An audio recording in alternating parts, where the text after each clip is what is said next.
Chapter 633. After the dough was made, Yang began to make dumplings. With the previous experience of kneading dough, Shishi was now very active. She watched her father knead the dough and roll out dumpling wrappers, and then fill the dumpling fillings with her little aunt. The little girl finally couldn't help but make dumplings. "Papa, I want to make dumplings too." Shishi propped herself on the table and eagerly looked at her father. Yang was also happy to let his daughter participate in the festival work. He washed his hands, helped Shishi roll up her sleeves, and then gave her a dumpling wrapper. "You do it yourself." Yang wanted to see how his daughter's observation and comprehension skills were. He wanted to see how much she could learn just by watching from the side. However, this request didn't work at first. The little girl was a little dependent on her father. She pouted her little mouth and said unhappily, "Papa, but I don't know how to do it. You have to teach me."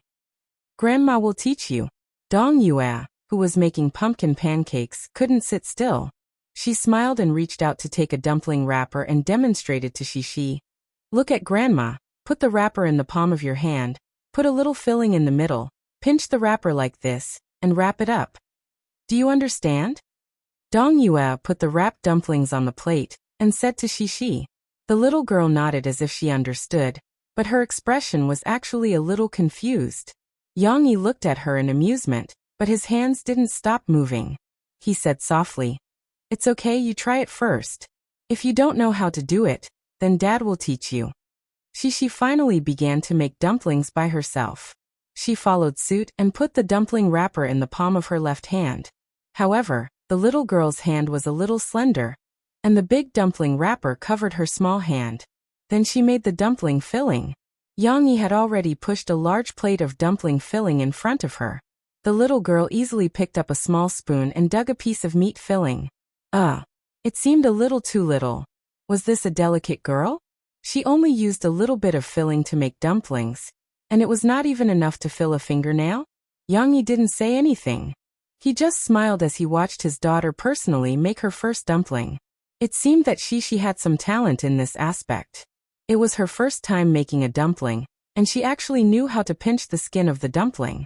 Although there were no creases and the dumpling was pinched into the shape of a football, Shishi still succeeded in making a dumpling. "Great. Dad thinks you've done a good job making dumplings for the first time." Yang applauded Sisi with a smile, and the others followed suit. Shishi beamed with joy. Under her father's instructions, she placed her first dumpling on the big plate of the steamer with a sense of accomplishment. "Keep up the good work. Try putting more filling in the dumpling." Yang gave the little girl a piece of dumpling skin and gently instructed her. This time, Yang really wanted to teach Shishi how to make a good dumpling. Shishi followed her father's instructions and put in more dumpling filling. But it was still too little. "A little more," Yang said to Shishi helplessly. "It's too little. The dumplings don't taste good." This time it was too much again. Yang could only help her put in a little bit with a small spoon. "Okay, now you can pinch the skin of the dumpling. Like before, fold it in half. Then look at me. Pinch along one side and make the dumpling wrinkles. See, doesn't it look better this way?" Yang slowly demonstrated to his daughter. Yang Huan was also watching Shishi learn, but she didn't have much patience. After watching for a while, she looked away and started to make the dumpling.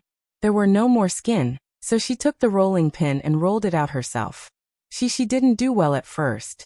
The wrinkles were crooked, and there was even a small hole. Maybe it was because there was too much filling, and she couldn't handle it. Yang stretched out his hand and taught her how to pinch back the remaining hole.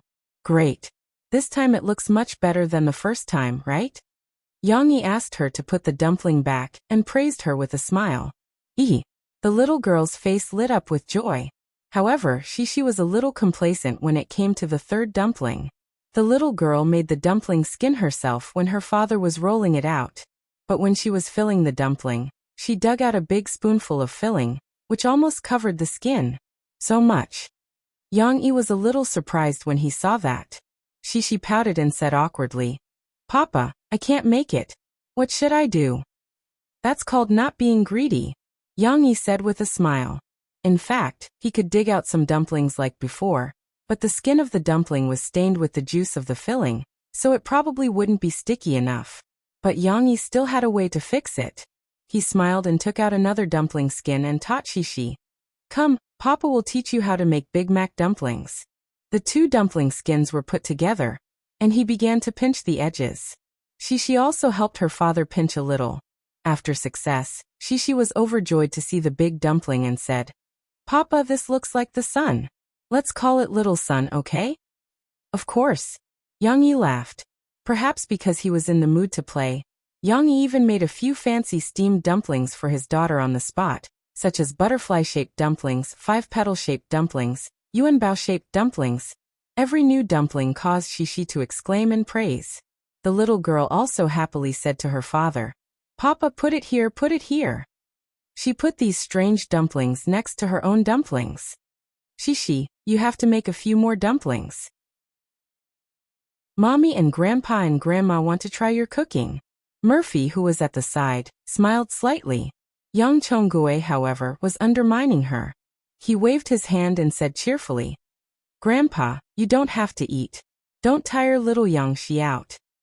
However, at noon, Yang Yi steamed the dumplings and asked Shishi to give Yang Chongguei one of the dumplings she made herself. The old man ate it with great satisfaction. He smiled so much that his wrinkles seemed to be melting. Of course, Shishi also liked her own dumplings. Although her father told her that she couldn't eat too much, she asked her father to give her the first 3 dumplings, including the big little sun. She also asked her father to give her the butterfly-shaped dumplings. These are thin dumplings, these are fat dumplings, this is little sun, this is little butterfly. Shishi looked at the dumplings and introduced them to her father excitedly. It was as if she wasn't here to eat, but to admire the works of art. The pumpkin pancakes are here. Shishi, try the pumpkin pancakes that Grandma made. Dong Yue was not to be outdone. She couldn't wait to bring out the pumpkin pancakes that she had fried and said with a smile. The golden pumpkin pancakes emitted a tempting fragrance. It was irresistible at first glance. When Shishi saw it, she exclaimed. She didn't expect the pumpkin pancakes with breadcrumbs to look so good. The little girl couldn't wait to grab it. But soon, she cried out and retracted her hand. It was a little hot. It's not hot. Eat it while it's hot. Yang Huan was already holding one in her hands. She was blowing hot air and her mouth was trembling.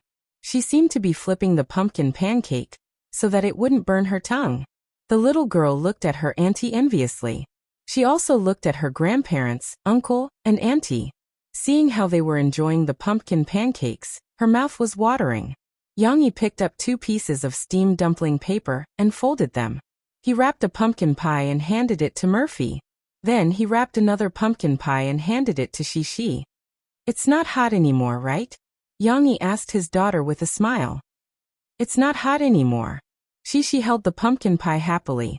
She smelled the tempting fragrance and said with a hint of intoxication, But you still have to eat it slowly. Otherwise it will burn your mouth. Take a small bite first. Yang Yi patiently took care of his daughter. Shishi followed her father's instructions and took a small bite. It was a little hot, but because it was a small bite, it cooled down a lot. It's delicious. Even though it was only a small bite, the crispness on the outside, the sweetness on the inside, and the mellow fragrance immediately made Shishi's obsidian-like beautiful eyes light up. It's a pity that Tong Tong can't eat Grandma's pumpkin pancakes. Otherwise he would love it very much. Dong Yue couldn't stop smiling when she saw that Shishi liked it. However, when she saw Tong Tong sleeping soundly in Murphy's arms, she couldn't help but sigh with regret. Mom, you can still make it for him when he grows up, Murphy said with a smile. At this moment, Yang Huan poked Yang Yi and whispered, Brother, did you leave some pumpkin pie for me? She was still thinking about her best friend, Ding Xiang. However, Yang Huan didn't know that Ding Xiang wasn't alone today. Chapter 634. After her morning class, she went to Yang Yi's villa. In the afternoon, Ding Xiang stayed in the coffee shop alone.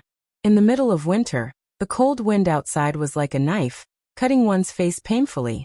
Unless the students had classes or activities, they would basically stay in the dormitory to surf the net, watch dramas, and play games. Sometimes, the coffee shop would not even have customers for half a day. Although it was fine for Ding Xiang not to open the shop, what else could she do? Reading a book in a coffee shop alone was also a form of pleasure. Ding Xiang was now sitting at the bar with a book in her hands, reading it with great interest. Ring, ring, ring. The wind chime at the door rang, and the cold wind blew in, making Ding Xiang shiver. She quickly stood up and looked up with a smile. "Hello, how may I help you?" Her voice came to an abrupt halt, because the serious her met a naughty smiling face. It was Guozi. This guy was really too much. He did not greet her in advance or say anything. He was waiting for Ding Xiang to mistake him for a customer and express his enthusiasm in the wrong place. "Why are you here?" Ding Xiang asked, annoyed and amused. "Didn't you go home a few days ago?" "Don't mention it. There were people at home a few days ago, but today, there's no one at home," Guozi said gloomily. "My mom went back to visit my grandma yesterday, and my brother received a notice from the leader to go back to work. You know that it's inconvenient for him to travel back and forth in the countryside, so he definitely won't be back tonight. My sister didn't come back from her high school dormitory, and even my dad said that he has an event tonight and won't be home for dinner. I'm the only one left at home. Why didn't you go visit your grandma?" Ding Xiang asked, puzzled. "My grandma's home is in Min province, far away. I don't know how long it'll take." Guozi waved his hand and said with a smile. "Anyway, I thought about it and decided to come back to school. At least I have you and Sister Huan here." Ding Xiang smiled and said, Huan isn't here. She went to Brother Yang's place. They're celebrating the winter solstice festival today, so she won't be back tonight." Guozi's eyes darted around and asked, "Then why didn't you go with her? With Sister Huan's personality, it's impossible for her not to bring you along, right? Leaving you all alone in the house." "It's me who doesn't want to go. Big Brother Yang's family is having a family banquet. It's not appropriate for me to go," Ding Xiang explained. "Hey, Sister Ding Xiang, you are too honest," Guozi said cheerfully. "However, what a coincidence. You and I were both left alone. Should we hug each other and cry together?" Ding Xiang had long been accustomed to this fellow's flowery personality and did not respond. She just sat there and looked at him with a smile. In the end, Guozi didn't have the guts to be lustful. Being stared at by Ding Xiang's pure eyes that seemed to be able to see through one's soul, he smiled awkwardly and scratched his head. "Sister Ding Xiang, do you have any plans tonight?" Guozi scratched his head and asked, not knowing if he wanted to change the topic or if he had other ideas. "No," Ding Xiang shook her head. "Then let's go eat together. It just so happens that it's the winter solstice and everyone is celebrating. The two of us can go out and play together on the pedestrian street in Tingshan district. After dinner, we can go out and play. Usually we're either in school or in a coffee shop." "How boring," Guozi urged. "I think we should go out and see the world more often." Ding Xiang wanted to refuse at first, but what Guozi said later did move her heart. Ever since the Yangyi helped her solve the problems at home in the summer, Ding Xiang's thoughts had changed. She didn't need to put too much energy into the children in the stockade anymore. Instead, she began to think about her own future. For example, she had begun to adjust her mentality and accept Mo Xiaozhuan's arrangements to learn how to be an agent. This was a good improvement. Now, Guozi's invitation also made Ding Xiang want to experience more of her life as a university student with only a year and a half left. Outside the campus, she should not only work in part-time. Occasionally, she should also go shopping with her classmates and understand the city, so that she could have more beautiful memories of her youth. Therefore, Ding Xiang hesitated for a while before finally nodding her head. Guozi knew that Ding Xiang didn't like to be extravagant, so the two of them had dinner at a northeastern dumpling restaurant on the pedestrian street that was similar to a food stall. They didn't order too many dishes. The two of them ate a plate of sanxian dumplings, a plate of Chinese cabbage and meat dumplings, as well as Guozi's favorite dishes, dongbei double-cooked pork slices, and a plate of candied sweet potatoes that Ding Xiang had never eaten before. It had to be said that Guozi had a big appetite, and Ding Xiang's small body could actually eat a lot. The two of them finished the 5 big plates of dishes, and a few bowls of rice. Ugh. After eating, Ding Xiang and Guizi looked at each other, who was so full that they couldn't stand up. They couldn't help but laugh. Ding Xiang even burped as she laughed. Then, the two of them laughed even louder. Let's go, Sister Ding Xiang, let's go out for a walk. After paying the bill, Guizi extended his hand to Ding Xiang. Ding Xiang hesitated for a while, but still accepted his kindness, and let him help her up. However, at the entrance of the restaurant, either Guizi didn't have the guts, or Ding Xiang was embarrassed. Anyway, no one could see who let go of his hand first. The two of them separated and walked out one after another. It was still very cold outside, but the pedestrian street was bustling with people, so the cold air wasn't too strong. Moreover, they had just finished eating, so the heat in their bodies made their faces red. The two of them walked side by side on the pedestrian street slowly, so they didn't feel cold. Sister Ding Xiang, after graduation, what are your plans? Guizi took the initiative to start a conversation and asked. Their stroll was more like digestion, because they were walking in crowded places looking left and right, but didn't have any intention of picking out some goods from the shops on both sides.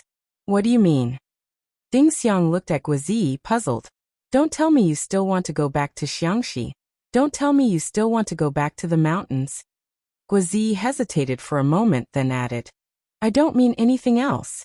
It's not that your hometown isn't good, but I feel that if you go back, it would be a pity. Ding Xiang smiled and said, I understand what you mean, I don't want to go back. Brother Yang is right, even if I go back to teach, the strength I can contribute is limited. It wasn't easy to get out, so I should work hard, live a good life, and set an example for my brothers and sisters, encouraging them to study hard and work hard to get out of the mountains. Of course, if you want to ask me what my plans are, aren't you watching right now? Ding Xiang stretched out her left fist and gently hammered Guizi's shoulder, smiled and said, I'm not learning to be an agent. In the future, if there's a chance, or if you think highly of me, I'll be your agent. If you don't think highly of me, then it's okay, Sister Shaowan will find you an experienced agent. I'll continue to learn and be the agent for the company's newcomers, or start as an assistant. Hey, Sister Ding Xiang, look at what you're saying, how could I look down on you?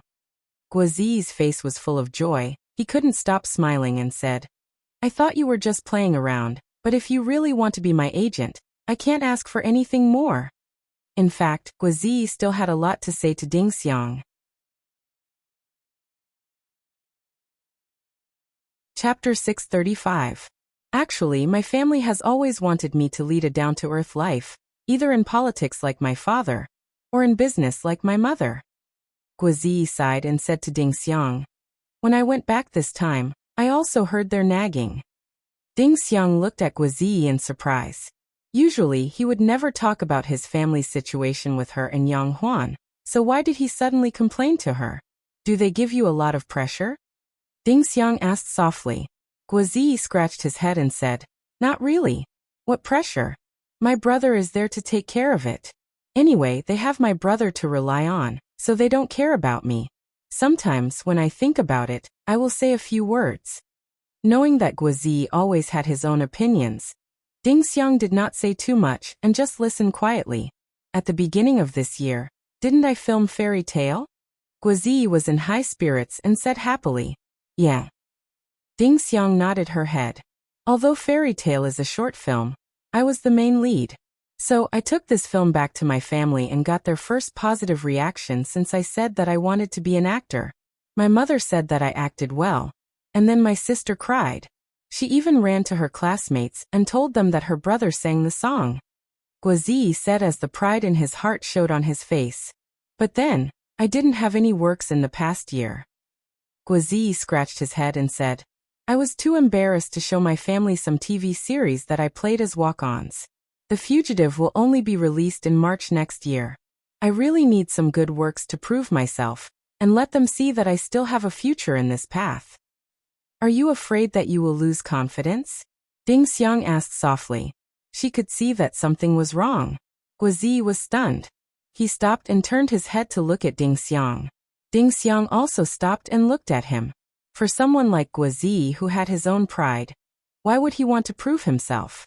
Obviously, it was because he was not as determined as before. You know me best. Guozi smiled bitterly as he scratched his head and said, That's true. I've been thinking recently that I want to be the best actor. Isn't this dream a little naive? Out of so many best actors, none of them were fatties. I don't have any special abilities, unlike Juan who knows Kung Fu. There are very few roles to choose from. Being able to play the lead role this time is a once-in-a-lifetime opportunity. If there aren't many opportunities for good roles and good scripts, no matter how good my acting is it possible for me to become the best actor? Guozi asked Ding Xiang. Actually, he was also asking himself. Do you act because you like acting, or do you just want to be a movie king? Ding Xiang didn't let him get to the bottom of the matter, but asked him directly. The conversation between two highly intelligent people was indeed fast-paced. Both. Guozi hesitated and said, I like acting very much, but being the best actor is also one of my big goals. If you like acting, then persevere and play every role well. Even if it's a supporting role, if you portray it perfectly, then it will be the lead role. Ding Xiang directly gave Guozi the answer he wanted. As for you wanting to be the best actor, it's not difficult. It's not that you can't be the best actor because you're fat, but why do you define yourself as a fat person? Guozi was stunned for a moment. Why do you want to be the best actor, and are willing to work hard to hone your acting skills? Why can't you work hard to lose weight in order to be the best actor? Ding Xiang wasn't helping Guozi find the path he wanted to take. Instead, she was guiding Guozi out of the wrong way of thinking. Guozi was at a dead end. In fact, he would understand it himself, but if Ding Xiang didn't say it, he might have taken a lot of detours. That's right. Guozi was such a smart person, so he figured it out immediately. It was as if he was walking on the road to the peach blossom spring. Narrow at first, only then do you understand. Dozens of steps later, he suddenly saw the light. Even if you can't become thin, after you lose weight, you don't have to look fat. You just have to look strong. In this way you can adapt to many roles. Ding Xiang saw the change in Guozi's expression and continued, but I don't know if you have this belief, and if you're willing to lose weight. Yes, of course I'm willing. Guozi clenched his fist and said excitedly, Isn't it just losing weight? Is there anything I can't do? This guy was still excited about finding a direction for himself. He didn't realize how difficult it was for him to lose weight. Ding Xiang pursed her lips and smiled. She asked, Really? Can you really do it? If you want to lose weight, you can't eat a lot of things before you lose weight. For example, cake.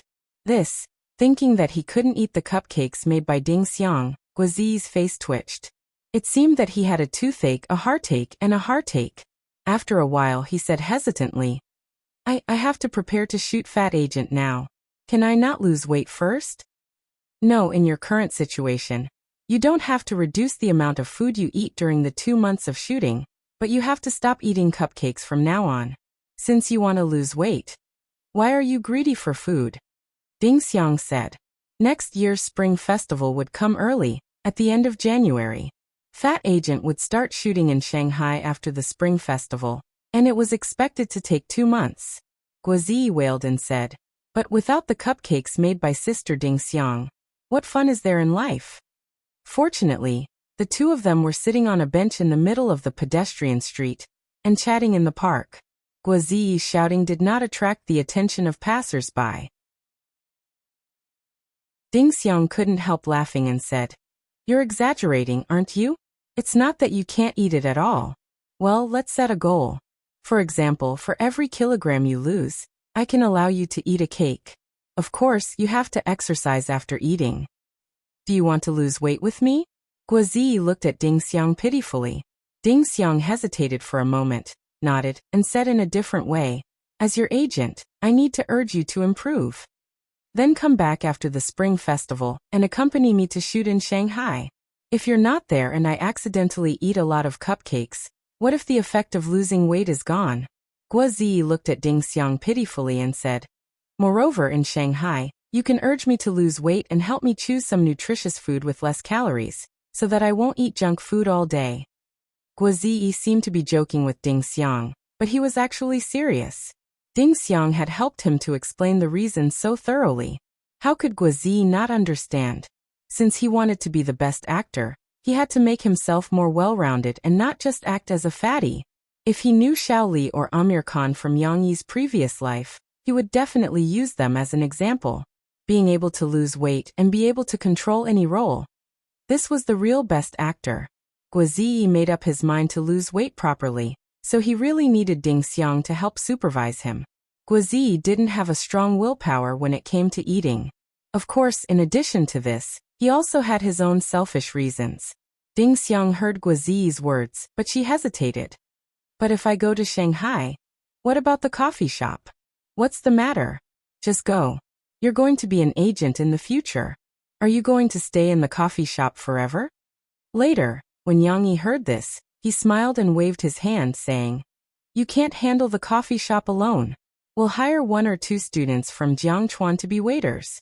You'll be the manager and help me manage the coffee shop. Yang Yi easily solved this problem and promoted Ding Xiang. It just so happened that Ding Xiang had been working in the coffee shop for more than a year. She also worked as an agent for Yang Huan and Guazi for free. She said that she was still learning and refused to accept a second salary. Yang Yi had long wanted to raise Ding Xiang's salary. Chapter 636. Hello, this is your Sahara Express delivery. Please sign for it.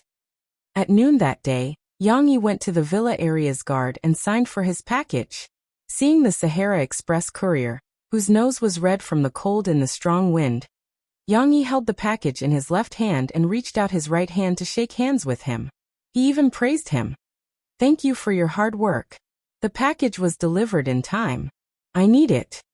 The delivery man withdrew his hand and scratched his head in embarrassment. It has always been our Sahara Express's goal to deliver your package faster, better, and more convenient. What an official statement. It seemed that after Li Long came to power, these delivery men had indeed undergone strict training. Well said, but you have to pay attention to your rest. Your body is the capital of your work and life. Yang Yi patted the other party's shoulder and encouraged him. After Yang Yi finished speaking, he went back with his package, leaving the delivery man dumbfounded. Who is this? Why is he so arrogant? Is he a government official? The delivery man did not know that the person he was delivering the package to was one of his bosses. He thought that Yang Yi was speaking out of habit. After all, the people living in this villa area were either rich or powerful. The delivery man also did not know that the person who sent the package was his boss. This is the spiced vinegar sent by Fu Jun. After Yang Yi returned home, he explained to Mo Fei while opening the package. He told me about a famous dish in Guangdong province that is very nourishing for women who are in confinement. It's called pig trotters with ginger vinegar. But to make this dish, you need to use the sweet vinegar produced in Guangdong province, so I have been waiting for him to buy it and send it to me. Pig trotters and ginger vinegar was not only suitable for women in confinement, but it was also very nutritious. Therefore, Yang Yi naturally wanted Fu Jun to send him the most authentic spiced vinegar, which was made by the old vinegar workshop, and not the assembly line product on the market. There were 20 bottles of spiced vinegar in the box, which weighed dozens of pounds. It was enough for Yang Yi to use for a month or 2. Why have I never heard of this dish? I've never seen it in a Cantonese restaurant before. Murphy asked curiously as she hugged Tong Tong. I don't know why not, but maybe it's not worth it. Yang Yi shrugged and said with a smile. This dish is very troublesome to cook. It has to be cooked several times, and there are a lot of ingredients added. It's not worth it if it's cheap, but if it's expensive, people won't be willing to eat it. The traditional method of making pig's trotters with ginger vinegar was really troublesome. They had to start preparing it half a month in advance and boil it for a few hours every day for half a month. When the child was born, they could give it to the pregnant woman. However, Yang Yi, who only knew about this dish now, could not wait that long. By that time, Murphy would have already passed her confinement period.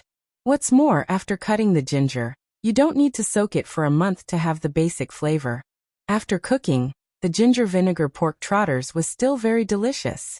Without further ado, Yang Yi started to get busy at noon in order to let his family taste the pig's trotters with ginger vinegar at night.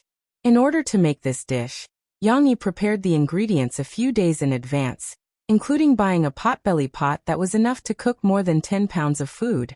The pig's trotters were bought in the morning and were very fresh. They were blanched with boiling water to remove the foam, and then the water was filtered. The meat and ginger were peeled, cut into thick slices and stir-fried in a wok. The eggs were also boiled and peeled, so that all the ingredients were ready. All the ingredients, including the sweet vinegar, were put in the potbelly pot to cook. Yang Yi was afraid that it would be too sour, so he added a piece of rock sugar in it. After boiling it on high heat, he turned the heat down and slowly stewed it. After stewing for a few hours, Yang Yi turned off the heat and let it cool for a while. When he was ready to pick up shishi in the afternoon, he turned the heat on and stewed it a second time. "Mom, brother, I'm back." Shishi was picked up by her father from kindergarten. After getting out of the car, she shouted happily, not caring whether her mother in the house could hear her or not. Under the gray sky that was about to fall, a little girl wearing a bright yellow down jacket ran cheerfully to the villa. The little girl's nose was very sensitive. As soon as she entered the house, she smelled her favorite sour and sweet fragrance. "Wow! It smells so good." Shishi's eyes suddenly lit up. She didn't have time to look for her mother and Tong Tong to play. She turned her little head and began to search for the source. Yang Yi was carrying his daughter's school bag. Seeing the little girl sniffing left and right like a steamed bun, he found it funny and followed her all the way. Of course, where else could such an appetizing aroma come from other than the kitchen? Shishi was like a treasure hunter.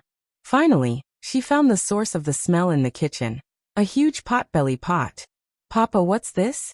The little girl swallowed her saliva, looked back at her father, and asked expectantly.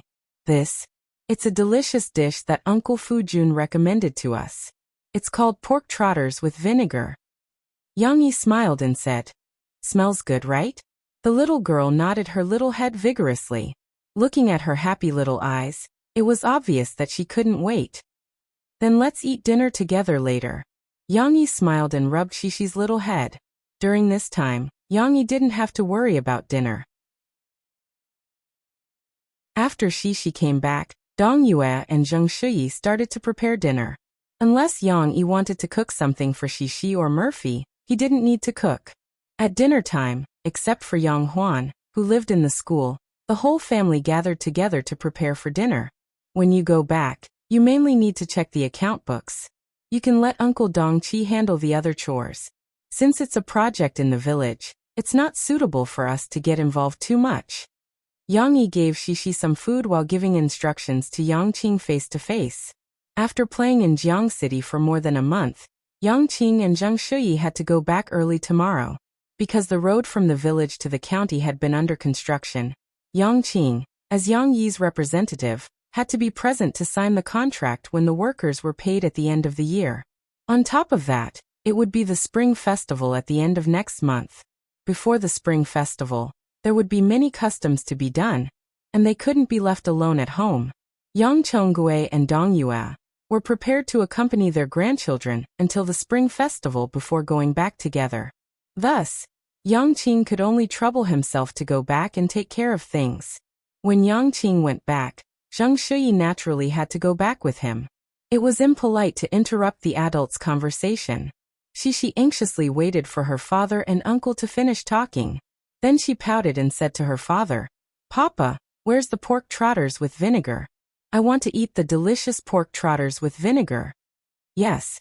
Didn't they say that they could eat the delicious pork trotters with vinegar at dinner time?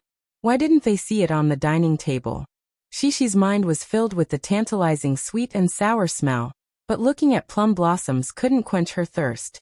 She felt that other dishes were tasteless when she looked at them. "That's sour. You have to eat something first before you can eat that. Otherwise your stomach will hurt," Murphy said softly to her daughter. Although Yang Yi and her parents-in-law were taking care of her, Murphy still couldn't relax. This was because Tong Tong would stick to his mother as long as he was awake. Perhaps it was because he could only feel at ease when he smelled his mother's milk. If he was hugged by someone else, he would immediately cry. Even if it was Yang Yi, no matter how much he wanted to hug his son, he could only do so after the little guy fell asleep. Unfortunately, Yang Yi still had to share his time with Tong Tong and Dong Yue. Especially during the day, if Tong Tong fell asleep, Dong Yue would rush to carry her grandson to the French windows in the living room to bathe in the warm winter sun. At this time, Yang Yi definitely didn't have the chance to snatch his son away from his mother. It wasn't that Murphy didn't care about Tong Tong. She was also tired. She had to seize the time and rest while Tong Tong was asleep. She still had to wake up at night to breastfeed and change Tong Tong's diaper. Fortunately, other than sticking to his mother, Tong Tong was quite obedient. Now he had gradually formed some habits. Other than crying when he felt insecure when being hugged by someone else, he would only cry when he wanted to drink milk. If he needed to urinate or defecate, he would either not make a sound or only make a few sounds. Now that Murphy was talking to him, the little guy would look at his mother with his mouth slightly open. He was so cute. She was really tired and happy. She knew that her mother was working hard. So even though she was a little unhappy, she obediently lowered her head and ate her rice. Yang Yi gave Shishi some fish and her favorite mushrooms. He encouraged her. Come on, after you finish eating this, I can give you pig trotters to eat. But can I eat more? Shishi raised her head and asked with her mouth full. Yes, if you like, you can eat today, tomorrow, and the day after tomorrow. Yang Yi opened his hands and laughed exaggeratedly. Really? The little girl was attracted by the pie her father drew. Her sullen mood suddenly disappeared. She grabbed her chopsticks and asked with a joyful expression.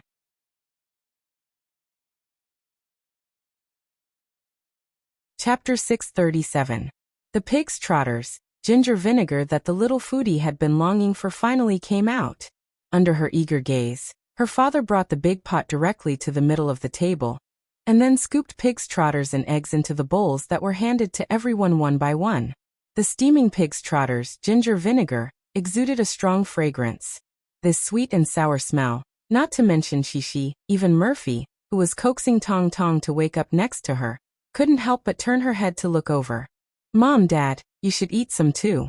This thing has the effect of dispelling cold and moisture, replenishing qi and promoting blood circulation. It's also good for your body, although you can't eat too much. Yang Yi scooped a bowl for the two elders first. Each bowl was filled with a pig's trotters, an egg, and some black soup. Shishi saw that her father didn't give it to her for a long time, and an anxious expression appeared between the little girl's delicate eyebrows. Grandpa doted on his granddaughter. When Yang Chonggui saw Shishi's pitiful appearance, he smiled and called out to Yang Yi. Give it to little Yang Yi first. She can't wait any longer. Seniority is in order. Let's take care of Grandpa and Grandma first. Yang Yi turned his head to look at his daughter and said gently, It's okay to wait a little. There were already bowls in front of Grandpa and Grandma. Yang Yi then scooped a bowl for his daughter.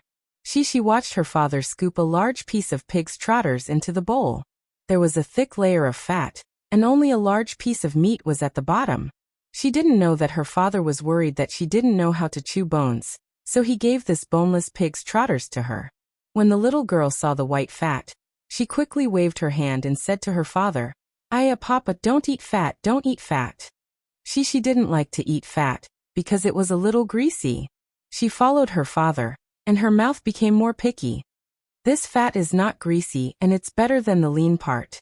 Trust me, Yang Yi said happily. If you don't eat it, I'm afraid you'll miss the most delicious part. Fat is the best?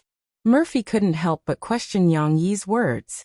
Well, the fat part has actually been boiled into a gelatinous substance in the vinegar. It's not fat at all, and it tastes very good. And wasn't collagen supposed to make the skin smooth and delicate? Although it is a pseudo-scientific proposition to replenish collagen by eating collagen, it is indeed rich in collagen, Yang Yi said with a smile. Although Yang Yi had already told Murphy that it was a rumor, women were easily deceived for the sake of beauty. Murphy did not care about the science Yang Yi was talking about. When she heard that pork trotters were rich in collagen, her eyes lit up. Even Zheng Shui, who did not know much about this, could not help but take a few more glances at the pork trotters in her bowl. Can I really become prettier by eating this? The women thought stupidly, but it was good to have some hope. Shishi did not care about collagen. She also forgot that the fat did not taste good because her father brought the bowl in front of her. The little girl was attracted by the refreshing fragrance at the tip of her nose. She picked up her small chopsticks. However, with the little girl's strength and dexterity, there was no way she could use these two short, thin chopsticks to pick up such a big piece of meat. Not only the meat, but the round egg also slid down again and again. This repeated failure made Cece, who was drooling, extremely anxious. The girl frowned and subconsciously cried out, "Hey, hey." However, she inadvertently put the chopsticks that she had used to pick up the pig trotters, eggs, and ginger vinegar into her mouth and sucked on them. Immediately, the sour and sweet taste made the girl's furrowed brows relax in surprise. Delicious. After Yang Yi finished his work, he finally had time to take care of his daughter. He saw that she could not pick up the food, and could only lick the chopsticks pitifully. He could not help but smile. "Come, Daddy will help you," Yang Yi said gently. He helped Shishi pick up the thick pork trotters, put it in the bowl, and brought it to her mouth. Shishi opened her mouth and took a bite. Sure enough, just like what her father said, even the fatty part was like gelatin. It was fat but not greasy, and there was a slight stickiness. The texture was excellent. What was more wonderful was that the tantalizing sourness permeated every cell of the fatty meat. The acidity and sweetness were just right, stimulating the little girl's taste buds and sensory nerves. The signal of deliciousness filled her little head. Delicious. Delicious. Delicious. Shishi was so excited that she could not control herself. Her two little hands waved around, and her eyebrows were filled with joy. She looked at her father as if she wanted to convey her happiness to him. The others also felt that it was delicious, but not as exaggerated as Shishi. Now that they saw the little girl's expression, they could not help but laugh. Murphy, who had not had time to eat, saw her daughter so excited. She could not help but free her right hand to pick up the pork trotters in her bowl, and take a bite. The pork trotters that Yang Yi gave Murphy were also boneless. Although it lacked the fun of chewing bones, it was convenient for Murphy to eat. She took a bite and praised it. "It's really delicious," Murphy said to Yang Yi with a smile. "No wonder my mother said that people in Guangdong province know how to live. It's very good that pork trotters can think of this." Zhou Mingyu was from Harbor City, but like other people in Harbor City, her ancestral home was also in Guangdong province, so what she said was reasonable. "It's good that it's delicious. It's the most nourishing for you," Yang Yi said. "Taizi, teach me this recipe."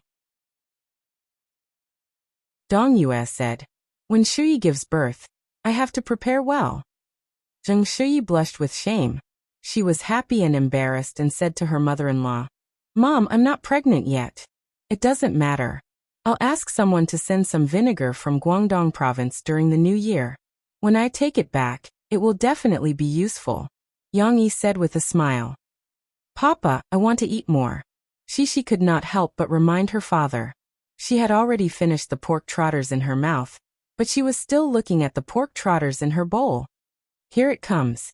Yang Yi quickly picked up the pork trotters for his daughter. He did not even have time to taste his own. What did it mean to eat so much that you could fly? Cece was like this. As the little girl ate, she couldn't sit still anymore. She jumped down from her high chair and walked around her father. Her little face was brimming with joy, as if she was announcing to everyone how happy she was. "Are you full?" Yang Yi asked with a smile when he saw his daughter eat a large piece of pork trotters and an egg. "I'm full."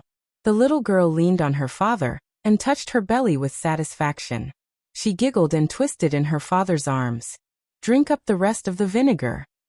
Yang Yi held Shishi's small bowl and said, "Can I drink this?"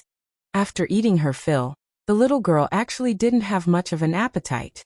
After all, she wasn't a complete foodie like Lan Xian.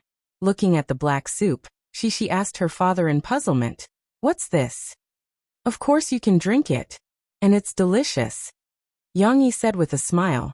"It's sweet and vinegar, very appetizing." Cece leaned over suspiciously and drank it in one gulp. However, as if a new door was opened, the little girl's eyes lit up. A sour and sweet energy attacked her heart and spleen. The vigorous energy and endless aftertaste made Shishi carefully savor it for a while. "Is it delicious?" Yang Yi asked with a smile. The little girl finally came back to her senses. Her big bright eyes were smiling as she looked at her father with joy. This was not enough. She also excitedly clenched her small fist and twisted it in front of her body as if she was going to run. Delicious, delicious. It's so delicious. She shouted excitedly. Haha. Everyone was infected by her and could not help but laugh. Not sure if it was the effect of the pork trotters, but after eating, everyone's face was rosy and their chi and blood were much better.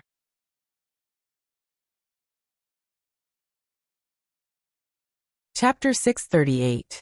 24. Xiaohan made a mistake again. Yang Yi and Murphy haven't appeared in the entertainment industry for a while. After releasing a song in October, they never appeared in the public eye again except for the announcement of Tong Tong's birth. The auction of China Star Production was a big event in the industry. Mo Xiaozhuan's appearance at the auction inevitably attracted the attention of some people. Mo Xiaowan used a shell company to buy China Star Production in order to cover up the truth, but some people still guessed that it had something to do with Yang Yi. But after all, the final ownership of China Star Production was only news that the practitioners would pay attention to. The practitioners who guessed the truth wouldn't reveal it to the reporters. The media was too lazy to ask about it.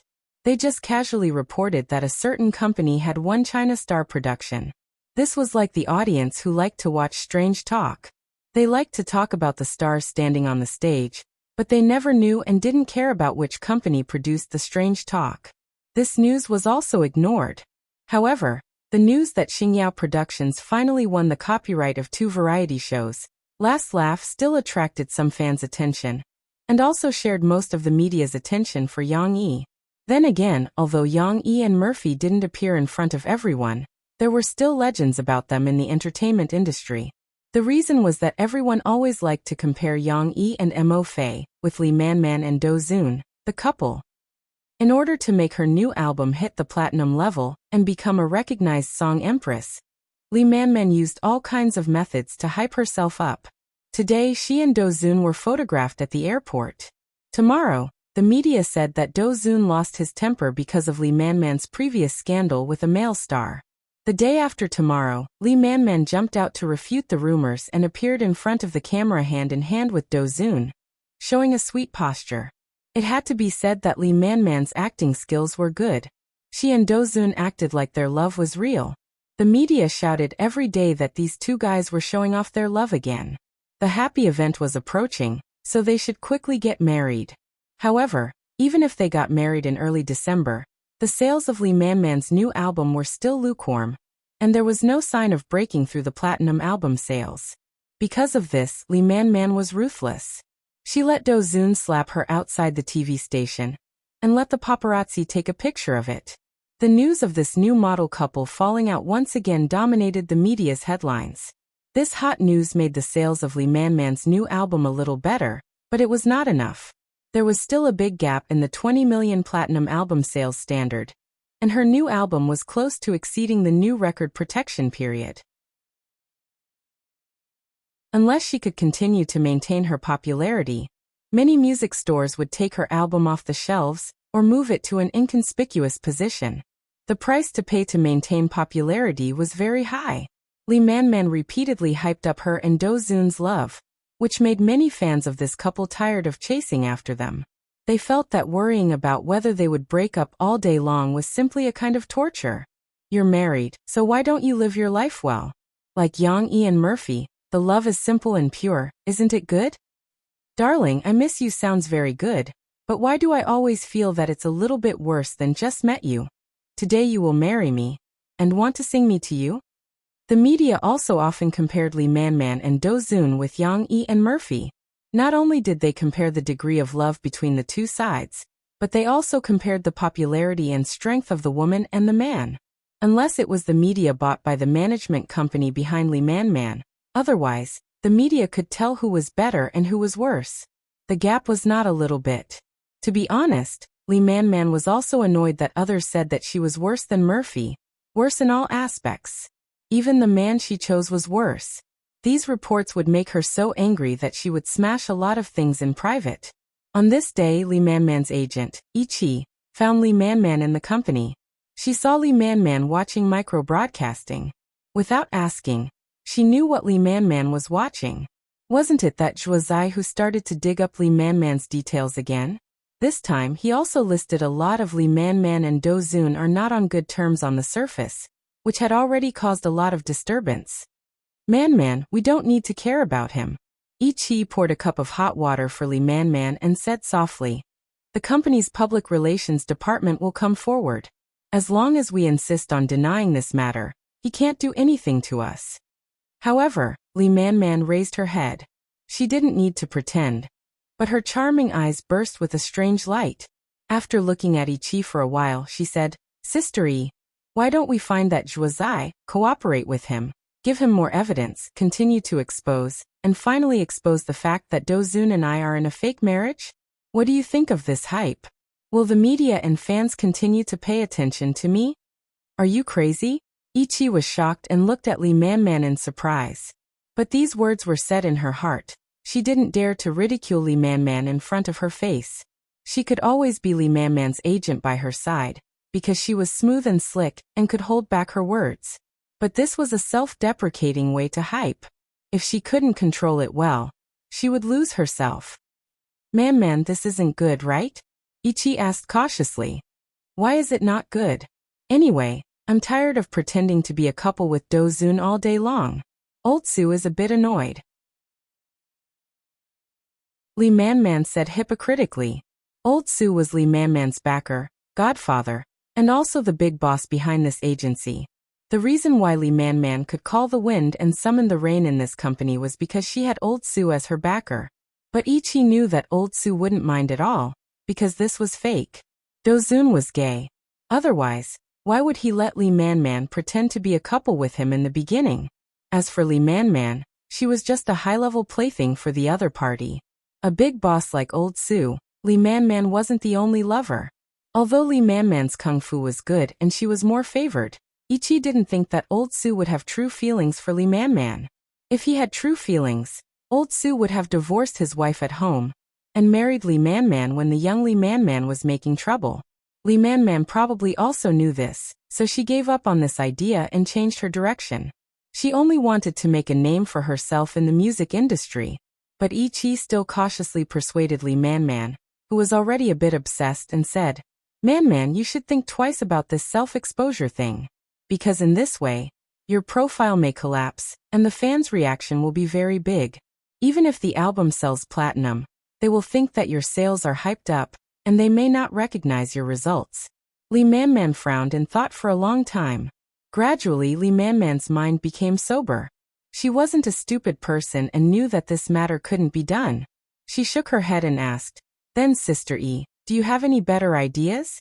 Li Man's tone became humble, which showed that her reason was back. Just now, it was just her obsession causing trouble. She was about to break the broken jar. Man, if you really want to divorce Do Zun, this matter can be handled slowly and in a low-key manner.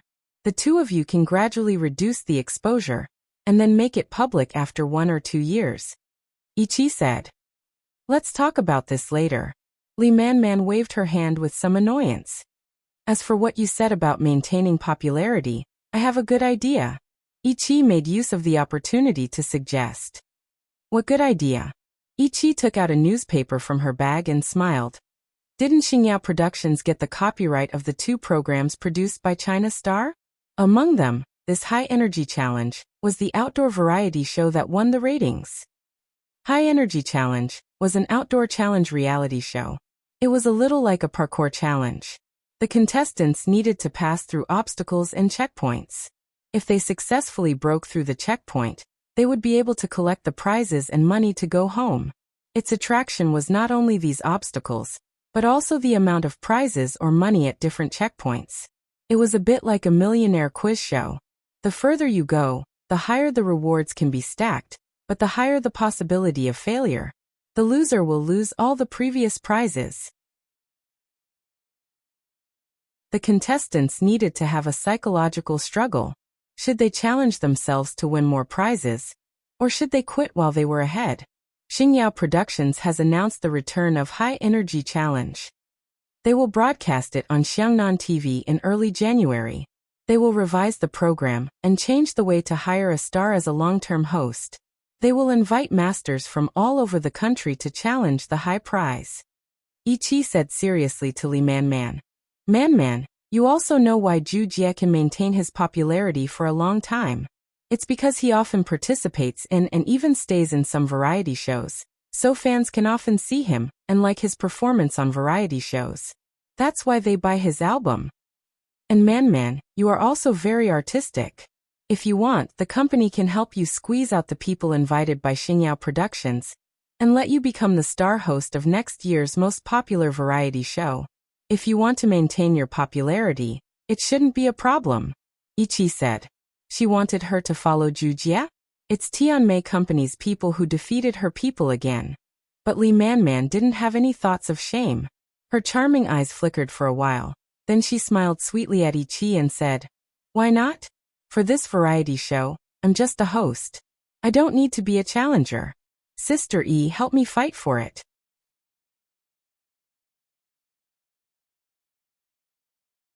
Chapter 639.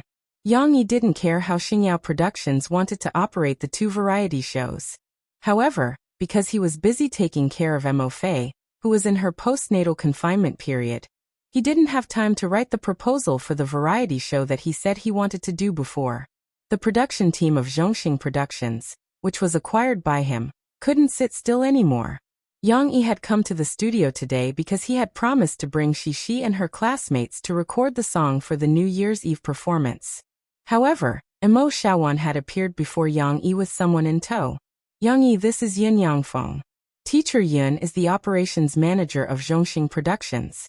Previously, High Potential Challenge and Life of Transfiguration were both promoted by Teacher Yun and his department's operations team," Mo Shaowan introduced. The original operations manager, Yun Yangfeng, said humbly. "The company is still in the restructuring stage now. Boss Yang hasn't spoken yet, so I don't know what position I'll be taking up in the future." "You're too kind. What brings Teacher Yun here today?" Yang Yi guessed that Teacher Mu was about to bring the children to the studio. He was anxious to welcome his daughter and the other children, so he did not waste time on small talk.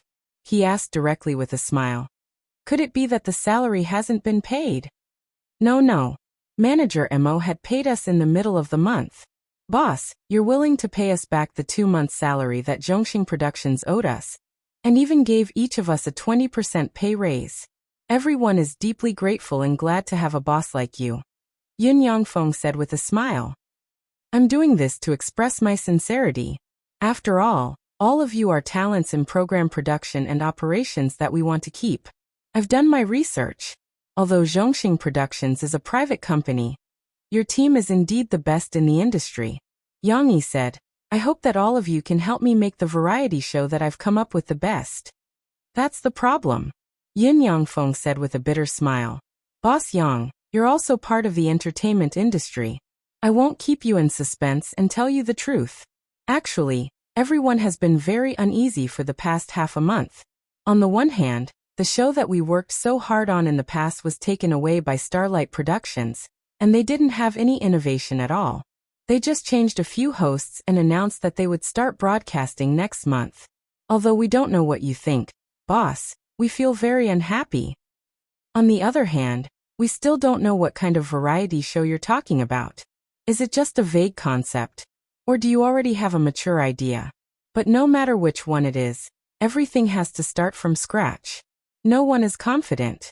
Yun Yangfeng had come as a representative of the entire team. The frustration that had accumulated in everyone's hearts during this period of time had all been vented out tactfully. Yang Yi could not leave Yun Yangfeng alone. He had Mo Shaowan wait for the children at the door while he brought Yun Yangfeng to the meeting room for a detailed discussion. "Teacher Yun, let me ask you a question. How do you rate the show High Ability Challenge? Tell me about its previous performance," Yang Yi asked with a smile. Thrilling, never tiring of watching it," Yun Yangfeng said without hesitation. "Really?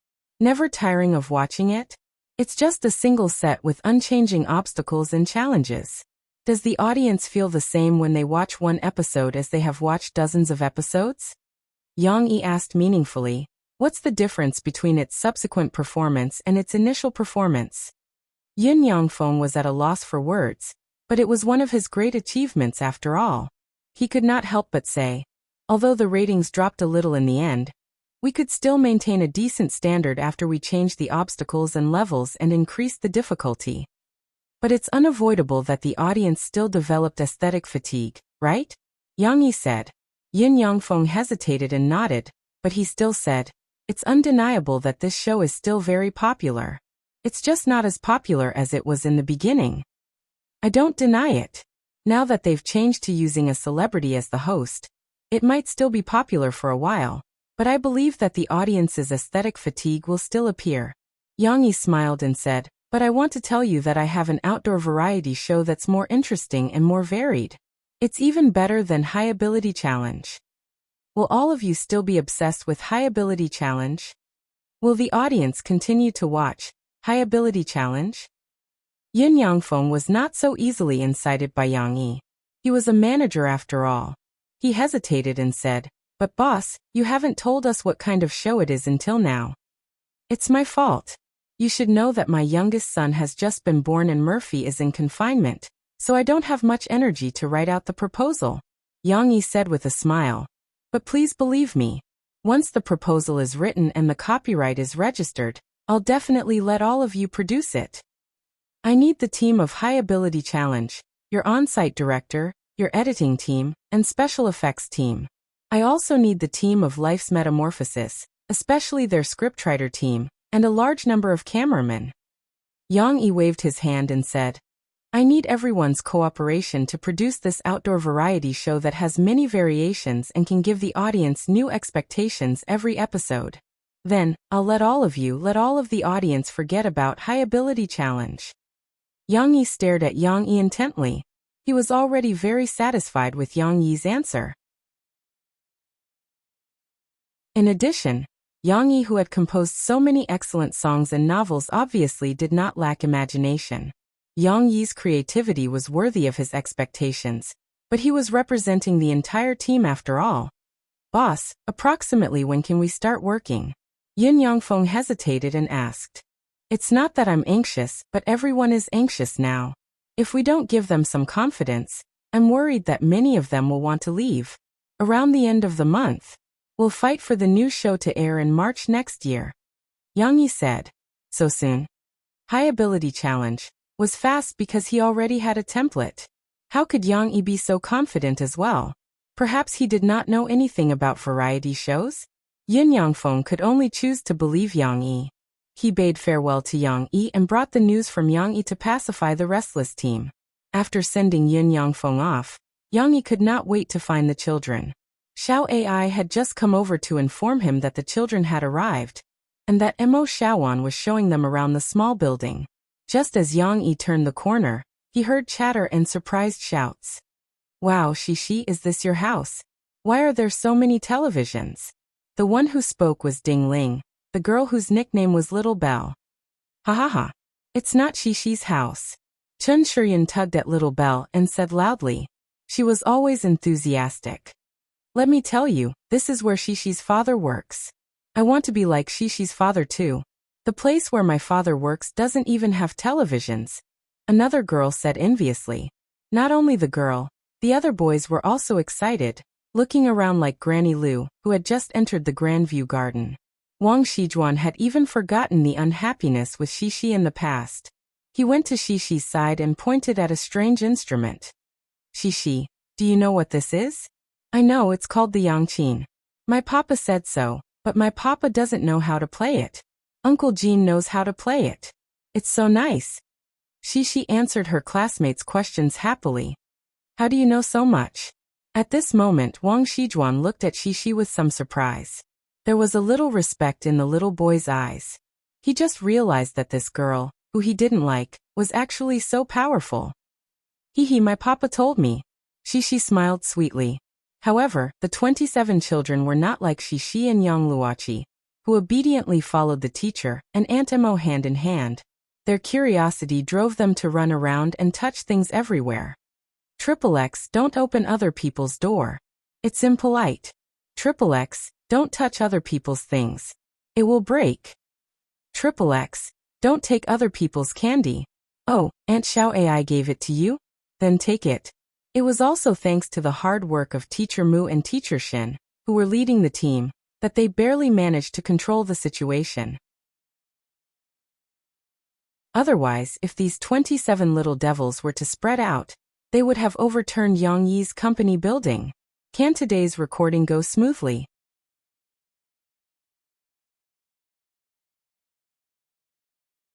Chapter 640. The group of children was already lively enough, but Yang Yi's appearance pushed the atmosphere to a climax. Xishi's daddy. Uncle Yang. Uncle Yang. The uncle who can cook. Cece's papa was covered by all kinds of strange names. More than 20 children surrounded Yang Yi one after another. Their black eyes were full of curiosity and expectation. They jumped up and down in joy, showing the liveliness and energy that their age should have. Of course, it was also a little frightening. After sending Yin Yangfeng off, Yang Yi rushed over to find Xishi. He was a little anxious and did not bring the snacks and desserts that he had prepared for the children. Now that he was surrounded, his hands were empty and he looked awkward. However, this was not what the children were concerned about. Uncle Yang, I want to eat pig trotters too. Little Belle Dingling's voice was soft and a little shy, but it was like a stone that stirred up 1,000 ripples. The children nodded their heads. Even Lu Weisha was looking forward to it eagerly. Yesterday, which was Monday, Yang Yi had specially bought an insulated lunchbox and filled it with some pig trotters and ginger vinegar for Xishi to share with her friends at the kindergarten. Because there was a lot of it, not only did the children who often played with Xishi taste it, but 3 boys also came over to get a piece. Everything else aside, the sweet and sour taste was definitely a child's favorite. The news of how delicious the pig trotters were spread among the children in Springfield Kindergarten's upper class, but most of the children could only listen to other children's descriptions while drooling. Dingling, who did not have anything to eat at that time, could only remember this important thing, as she smelled the aroma and watched Lan Xan eat heartily. Among them, the one who was least anxious was Lan Xian. The chubby girl giggled and whispered into Shishi's ear. Shishi, let's not tell them that I ate at your house, okay? After Lan Xian found out that Shishi's house had such delicious pig trotters, she left her father last night and ran over to Shishi's house to eat and drink. Of course, this was also a daily occurrence. After that, Boss Lan called Yang Yi to ask for the recipe, not knowing whether to laugh or cry. She complained that Fu Jun didn't tell her the recipe, but that didn't need to be explained in detail. Shishi felt that this was a little secret between her and Lan Xian. The little girl smiled and nodded. Facing this scene, Yang Yi didn't know whether to laugh or cry.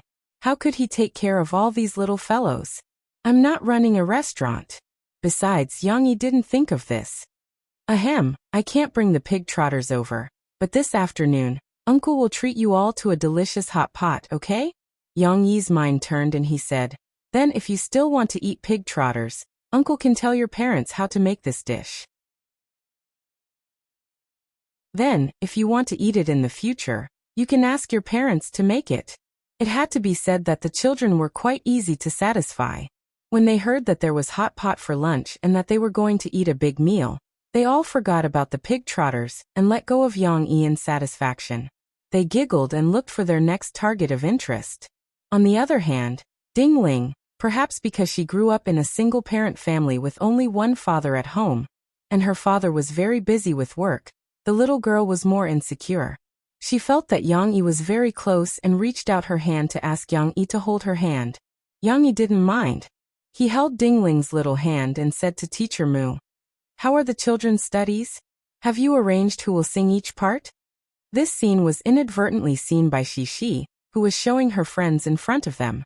The little girl suddenly felt a little jealous. If it were Lan Xian or Yang Luoqi, she wouldn't have such a big reaction, but Dingling and Shishi were not close. They were just ordinary friends. The little girl pursed her lips and thought with some grievances, Papa doesn't even hold my hand. How can he hold another girl's hand? You can't hold another girl's hand. Well, except for Mom and Brother. Brother doesn't seem to be a girl? I don't care. Shishi let go of Yang Luoqi's hand and ran to her father's side. She pouted and reached out to her father saying, Papa, I want you to hold my hand. Yang looked down at his daughter. He didn't think too much. He smiled slightly, took Shishi's little hand with his empty right hand, and continued to talk with Teacher Mu. Shishi didn't care much about what the adults said. She was held by her father, so she took the opportunity to grab one of her father's fingers. Only then did she feel a little relieved. It seemed that if her father was going to be taken away, she would hold her father's hand and her father would not disappear. The little girl looked at Ding Ling with some hostility, but Ding Ling did not notice this. She was curiously looking around the recording studio that they had just been led to with the rest of the group. There were so many instruments and equipment that the children were dazzled by them. Of course, Shishi's little thought came and went quickly. After Yang Yi let go of their hands at the same time, Shishi didn't deliberately stick to her father. Instead, she looked at her father with some admiration.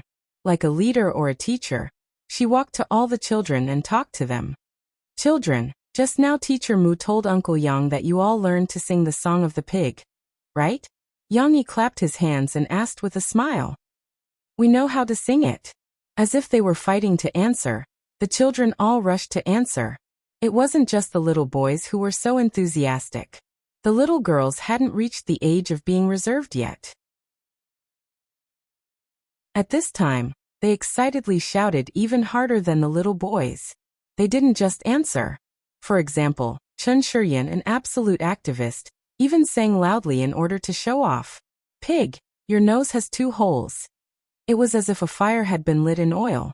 The children all rushed to sing. Even Ding Ling, who was a little shy before, followed. When you had a cold, you still had snot and cow cow.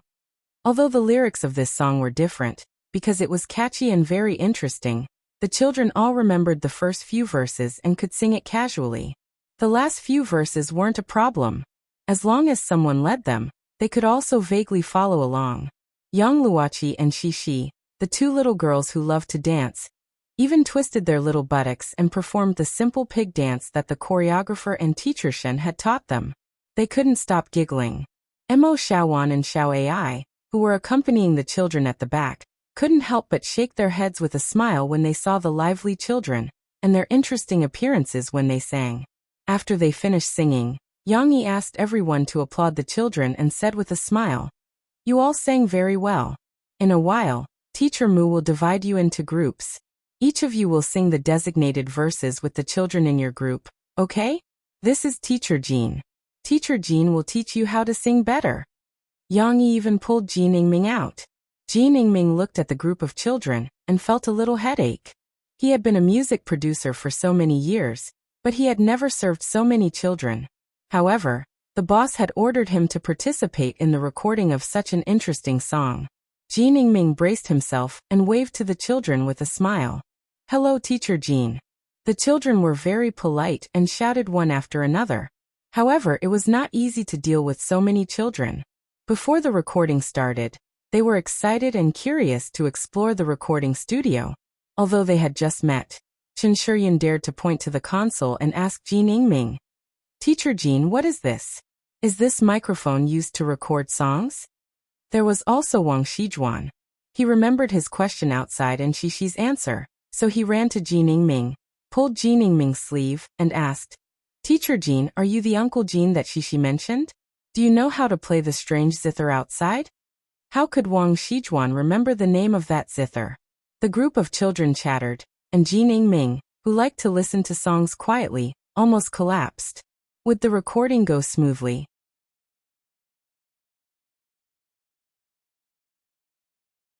Chapter 641.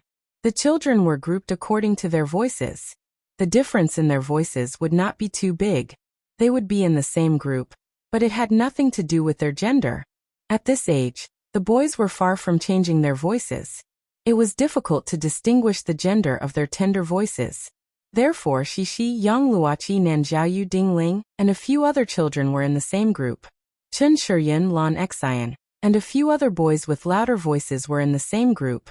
There were several other groups, and each group was responsible for singing a section. Shishi, you are the group leader of your group. You have to take the lead. Yang Yi smiled and touched his daughter's little head after Mr. Mu finished speaking. Papa, what am I going to do? She asked with some confusion. I know you have to sing. Chun Shiryan shouted with a smile. That's right. Just sing. Although the recording may be boring, you have to persevere and sing well. Yang Yi said softly, Children, can you? Yes. Yes. They agreed very actively, but he did not know if they listened. Shishi's group was going to sing the first section. Yang Yi accompanied them into the recording room and asked them to stand in an arc around the professional microphone. He also helped them put on the monitoring headphones. They were going to listen to the accompaniment through the monitoring headphones. After the children entered the recording room, their curiosity was ignited again. The things inside were different from those outside, especially the microphone. Why was there a cobweb-like thing around the butt? Why did they have to wear headphones? What was this board? Shishi was not the most well-behaved girl. She asked the most questions. Although she had come to the studio with her mother and father, and there was a small recording studio at home, she stayed outside the recording room at most. Basically, she had never entered the recording room. Therefore, she looked around curiously, pointed to the soundproof wall and said to her father, Papa, look, that wall is strange. Is it sick? Yang Yi finally answered these questions for them, and the little ones became very interested in the monitoring headphones on their ears. Hey, can you hear me? Outside, Jin Ming had no choice but to turn on the microphone to Chen Shiryan and the others. The little girls couldn't wait to talk to their friends inside. I can hear it. Chen Shiryan is calling us. Shishi heard the voice from the monitoring headset and looked around in surprise. Finally, they saw Chen Shiryan and the others on the control panel outside the window. All of a sudden, Shishi, Yang Luoqi, and the others waved at Chen Shiryan excitedly. However, Chen Shiryan did not respond. It was not until Jin Ming turned on the microphone that Chen Shiryan spoke to Shishi and the others. It was just like in the era when telephones were not popular yet. The children used cylindrical paper boxes, cotton threads, and small wooden sticks to make primitive telephones. This magical way of making calls made them very interesting. However, it still wasted a lot of time. Yang Yi and the other teachers coaxed them for a long time before they calmed down a little. Finally, they could start recording songs. However, it was not easy to get the children to record a good song. Singing a cappella was one thing, but following the accompaniment and singing the right beat was another. Shishi and the others were wearing headphones and standing in front of the microphone. As soon as the prelude began to sound in their headphones, the little ones couldn't wait to sing. Pig, you have 2 holes in your nose. Shishi remembered her father's words. She had to take the lead, so she was the first to sing as soon as she heard the voice in her ears. The other children were not willing to fall behind. They scrambled to sing, and it suddenly became chaotic. Yang Yi, who was accompanying them in the recording room, stopped them with a wry smile. Shishi still didn't know that she didn't sing well. The little girl sang a song and was very excited. She looked at her father with a smile, as if she was waiting for her father to praise her. If it were someone else, Yang Yi's tone would probably be reproach and doubt. However, looking at Shishi's innocent big eyes and the other children looking at him eagerly, Yang Yi opened his mouth and his voice couldn't help but soften. Actually, your singing is not bad. It's just that you sang a little too early. It's okay. Yang Yi gave them a thumbs up and smiled.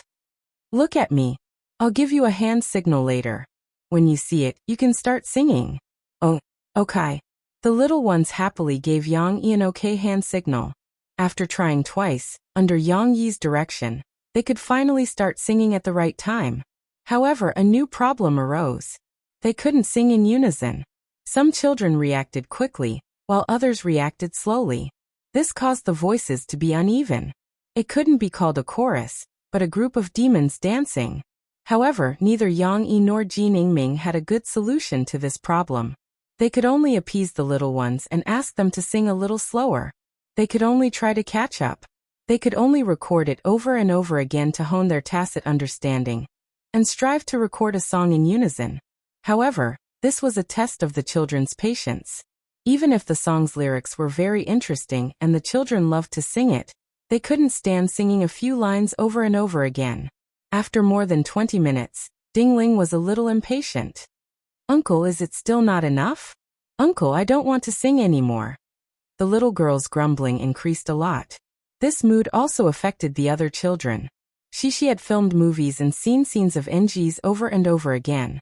She had good patience, but she didn't know how to persuade her friends. Especially at this time, she was the group leader. The little girl remembered that her father had told her to take care of the other children, so she mustered up her courage and said to Ding Ling, "Little Belle, let's sing a little more. Just sing a little more." "No, I don't want to." Ding Ling pouted and said unhappily. After being rejected, she stood helplessly in front of her friends. She didn't know what to do and looked helplessly at her father. Yang Yi raised his hand to look at the time. He pondered for a moment and said, "How about this? You must be tired after recording a few times. Take a break first. I'll ask Mr. Mu to take you to the side to drink some drinks and eat some snacks, okay? We'll continue recording later, okay?" This suggestion made the somewhat listless little ones rejuvenated. Even Ding Ling jumped up happily and said, "Okay." Cici looked at the smiles on her friends' faces. She also forgot about her failure just now and laughed happily. Yang Yi had no choice but to open the door with a wry smile and walk out. He asked Mr. Mu to change the children to come in and record first. For some reason, Yang Yi felt very tired when he accompanied the children to record songs. The feeling of mental exhaustion was more serious than the physical exhaustion, and this torment was far from over.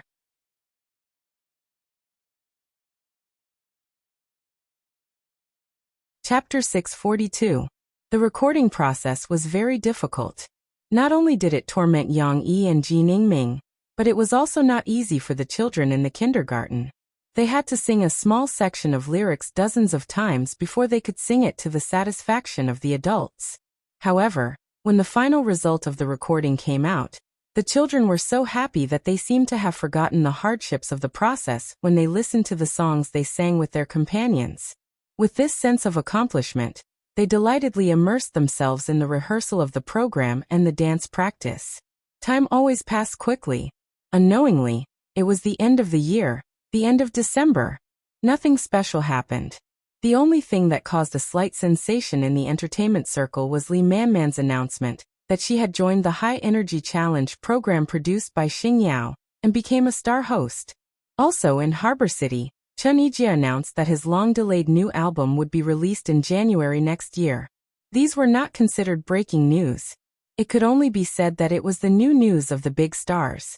As for the small stars, such as Lin Mu, and's debut in Harbor City in the middle of this month, or the cast of Fat Agent, announcing that the lead actor was Guazi, these small news could not attract people's attention at all. Yang Yi did not pay too much attention to it. He had no time to care about other things because the house was decorated with lanterns and colored banners today. It was very lively. Some of his relatives and friends were invited over, including Shishi's friends and their parents. It was not a holiday, but Tong Tong's 1-month birthday.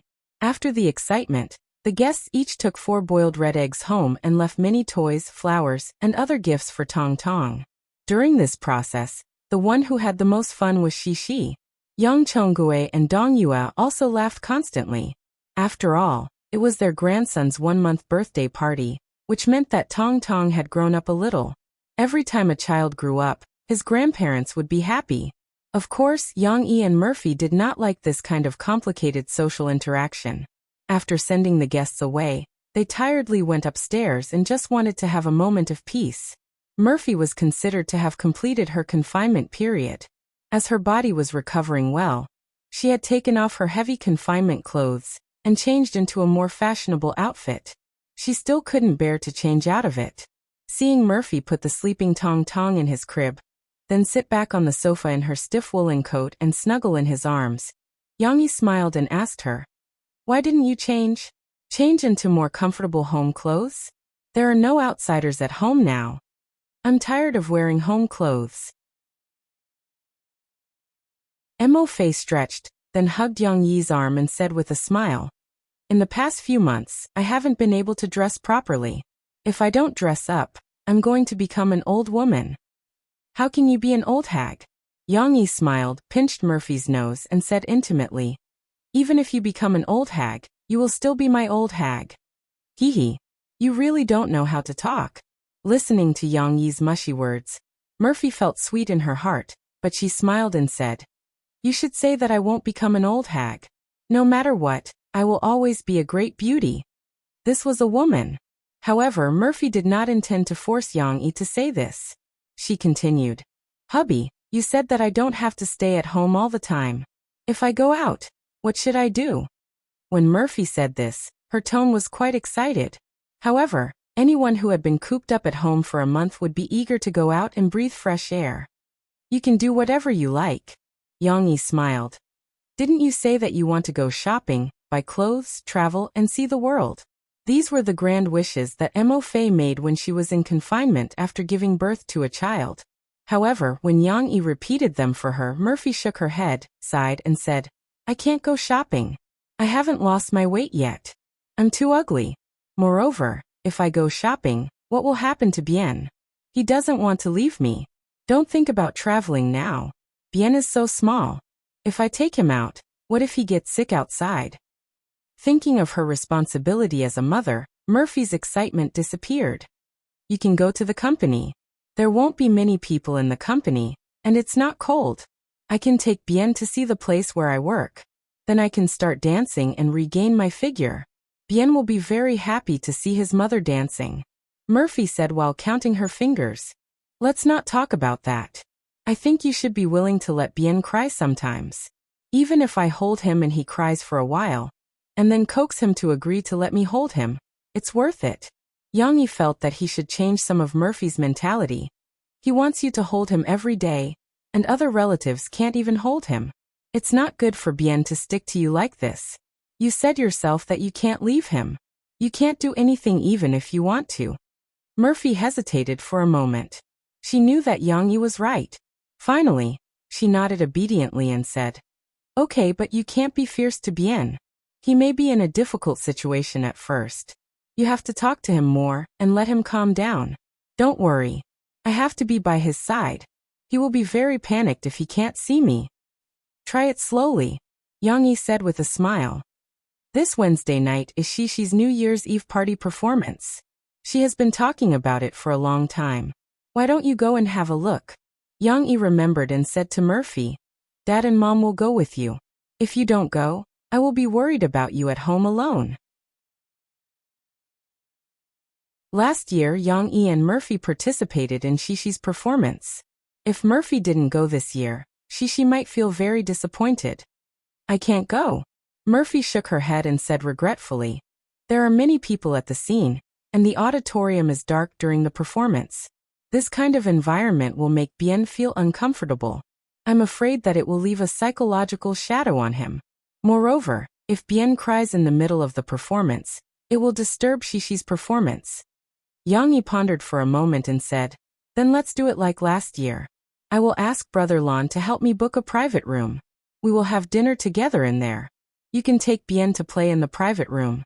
After Shishi's performance is over, we will come out and meet you. This way, at least you can go there and cheer for Shishi. She won't be sad." As the two of them were discussing, Shishi's cheerful footsteps sounded. After a while, the little girl appeared at the door of the bedroom with an excited smile. "Mom, is my brother awake? I want to play with him." The little girl threw herself into her mother's arms and giggled. Today, she was with so many friends and played to her heart's content. Her happiness hadn't subsided yet. "You haven't woken up yet. Why don't you play with your grandparents?" Murphy asked. "I don't want to play with my grandparents. Grandpa said that he wanted to watch TV. Then he said that I want to take an early shower, so he told me not to play." Shishi described to her parents with great effort. "Mom, what were you talking about?" "We were talking about your performance on New Year's Day." Murphy said with a smile. "Mom, do you want me to sing for you? I also know how to dance. I learned it from Teacher Shun." The little girl said enthusiastically. She was so excited that she twisted in her mother's arms. She had a strong desire to perform. Today, during Bien's full moon celebration, she and her friends performed Pig's Song, in advance for everyone. "You can sing for your brother." Murphy touched Shishi's little face and smiled.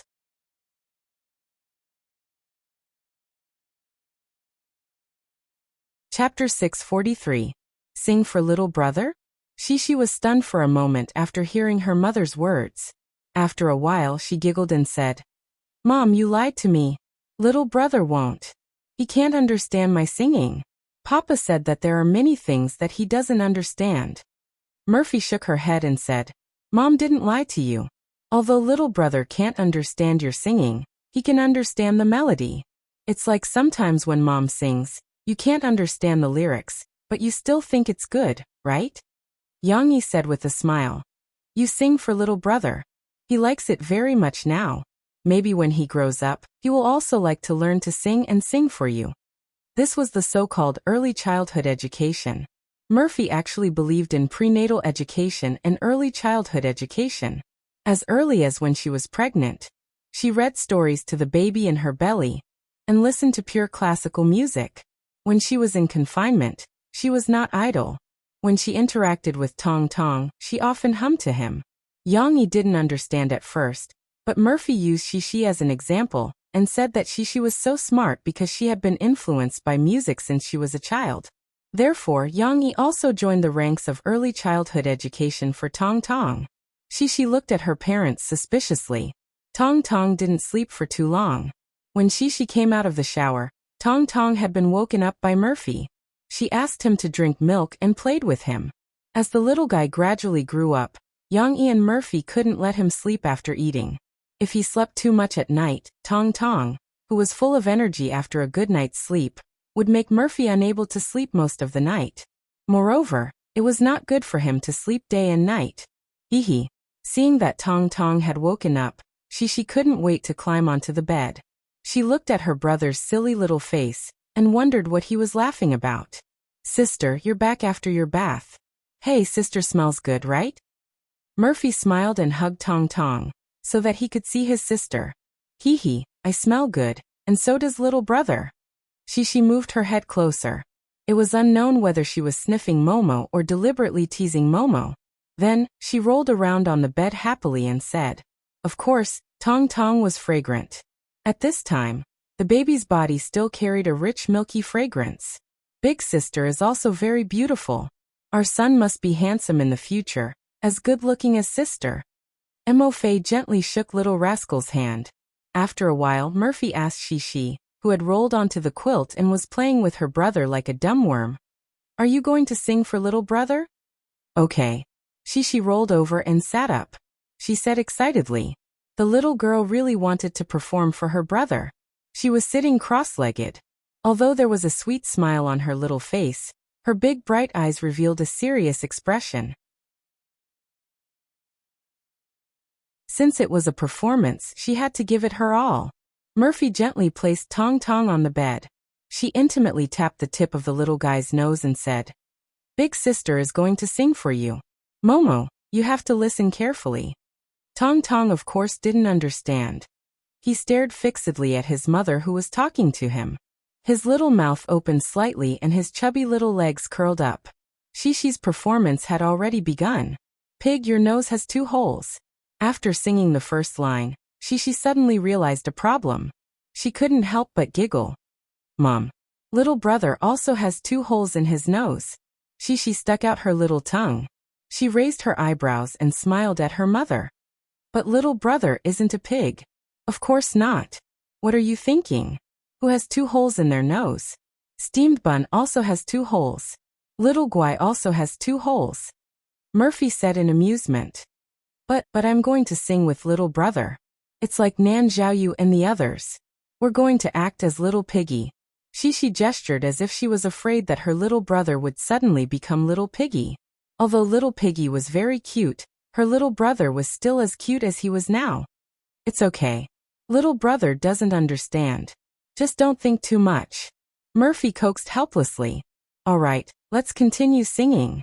Tong Tong, who was lying down, had been left out for a while. The little guy raised his hand and put his tender little finger into his mouth to eat. He seemed to be a little impatient from waiting. After a while, Shishi sang the chorus of the song. "Pig head, pig brain, pig body, piggy ba. A good baby who is never picky about food." The little girl couldn't help but twist her body along with the song. When they were recording the song, Yang Yi specially remade the accompaniment in order to let the children in kindergarten sing to the right beat. He increased the volume of the drum beat and used an obvious rhythm to make the children sing more orderly and with more energy. Influenced by the cheerful drum beat, Shi, who had a strong sense of rhythm, began to sway as she sang. Tong Tong indeed didn't understand the meaning of the lyrics, and perhaps he couldn't feel the charm of his sister's voice. However, his eyesight was still developing, so he could see his sisters sway and smile. The little guy seemed to be influenced by her. The little guy didn't even care about eating his hand. His little hand slipped out of his mouth and moved rhythmically with his other little hand.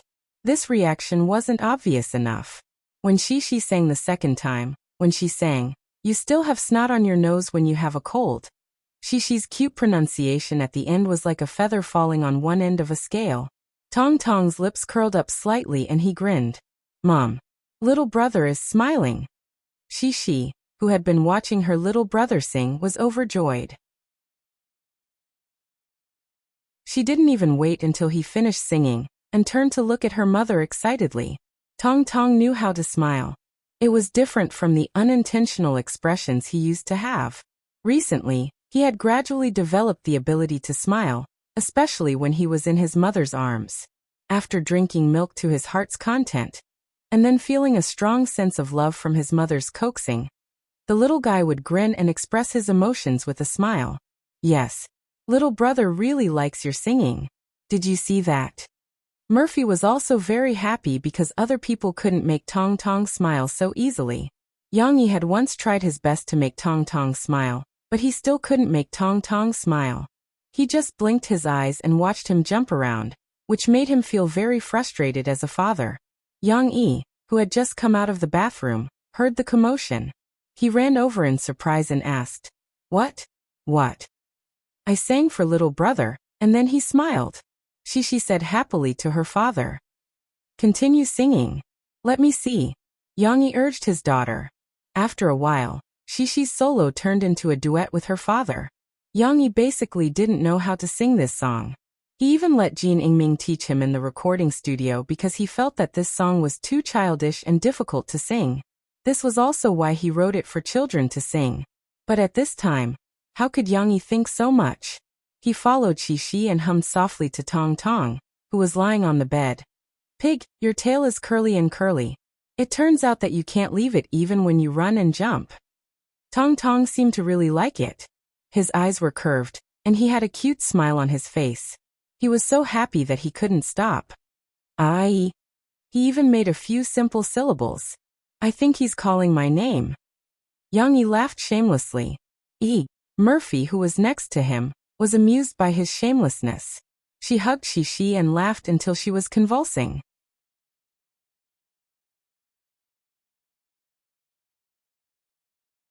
Chapter 644.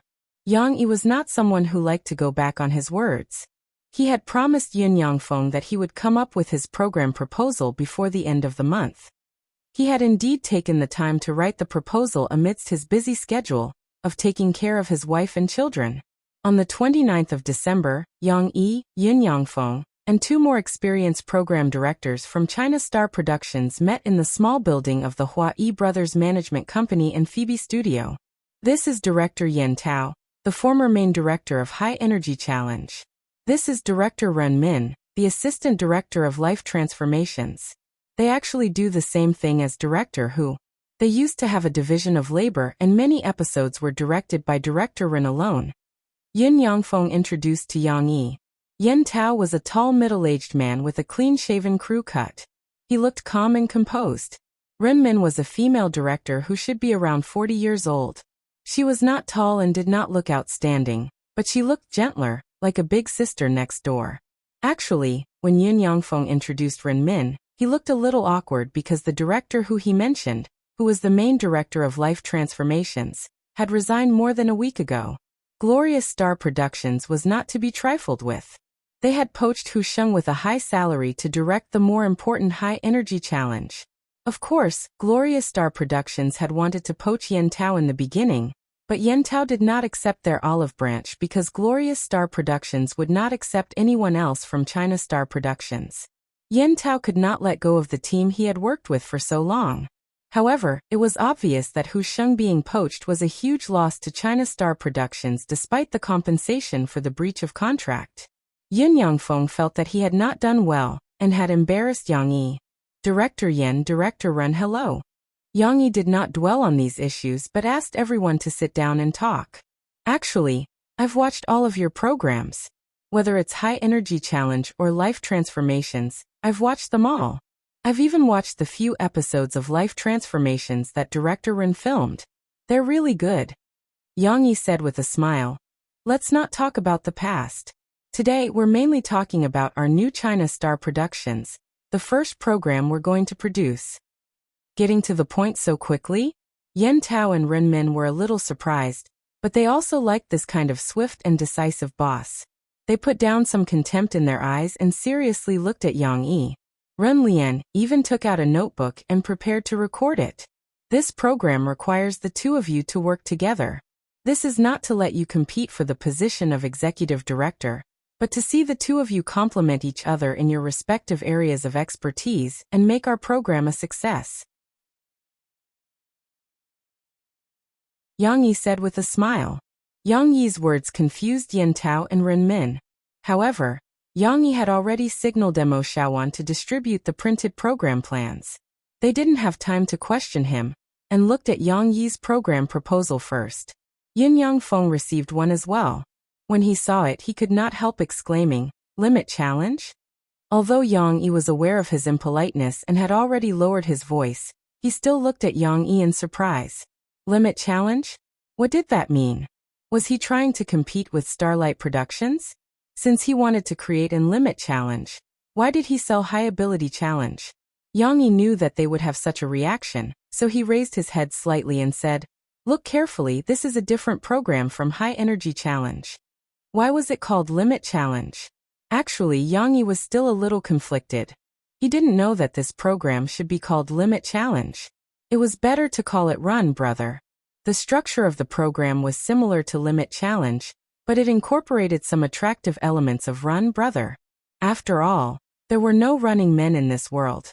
There was no reason for him to not add games or routines like shiatsu, brand tearing, spy, double spy, and so on into Limit Challenge. Of course, Yang Yi did not want to change the specialty of chicken strips.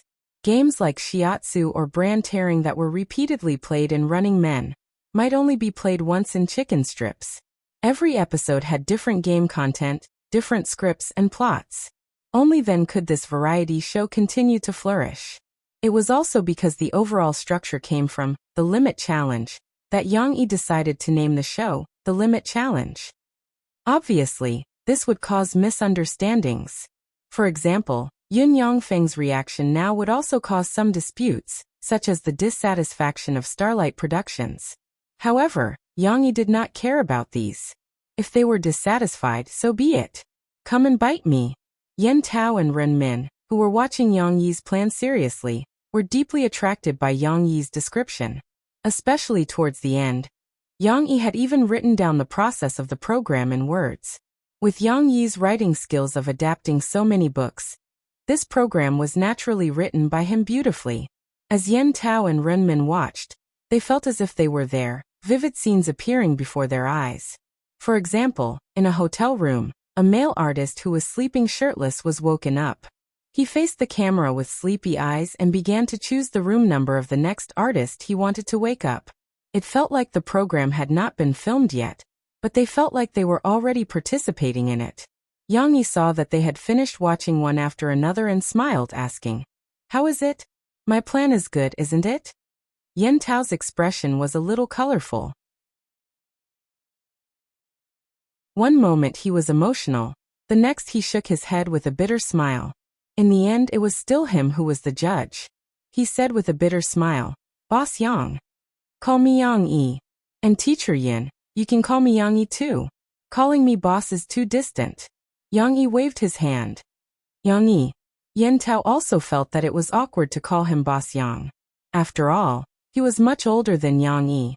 He then said, "To be honest, your planning format is terrible. If it was someone else, I might not even want to look at it."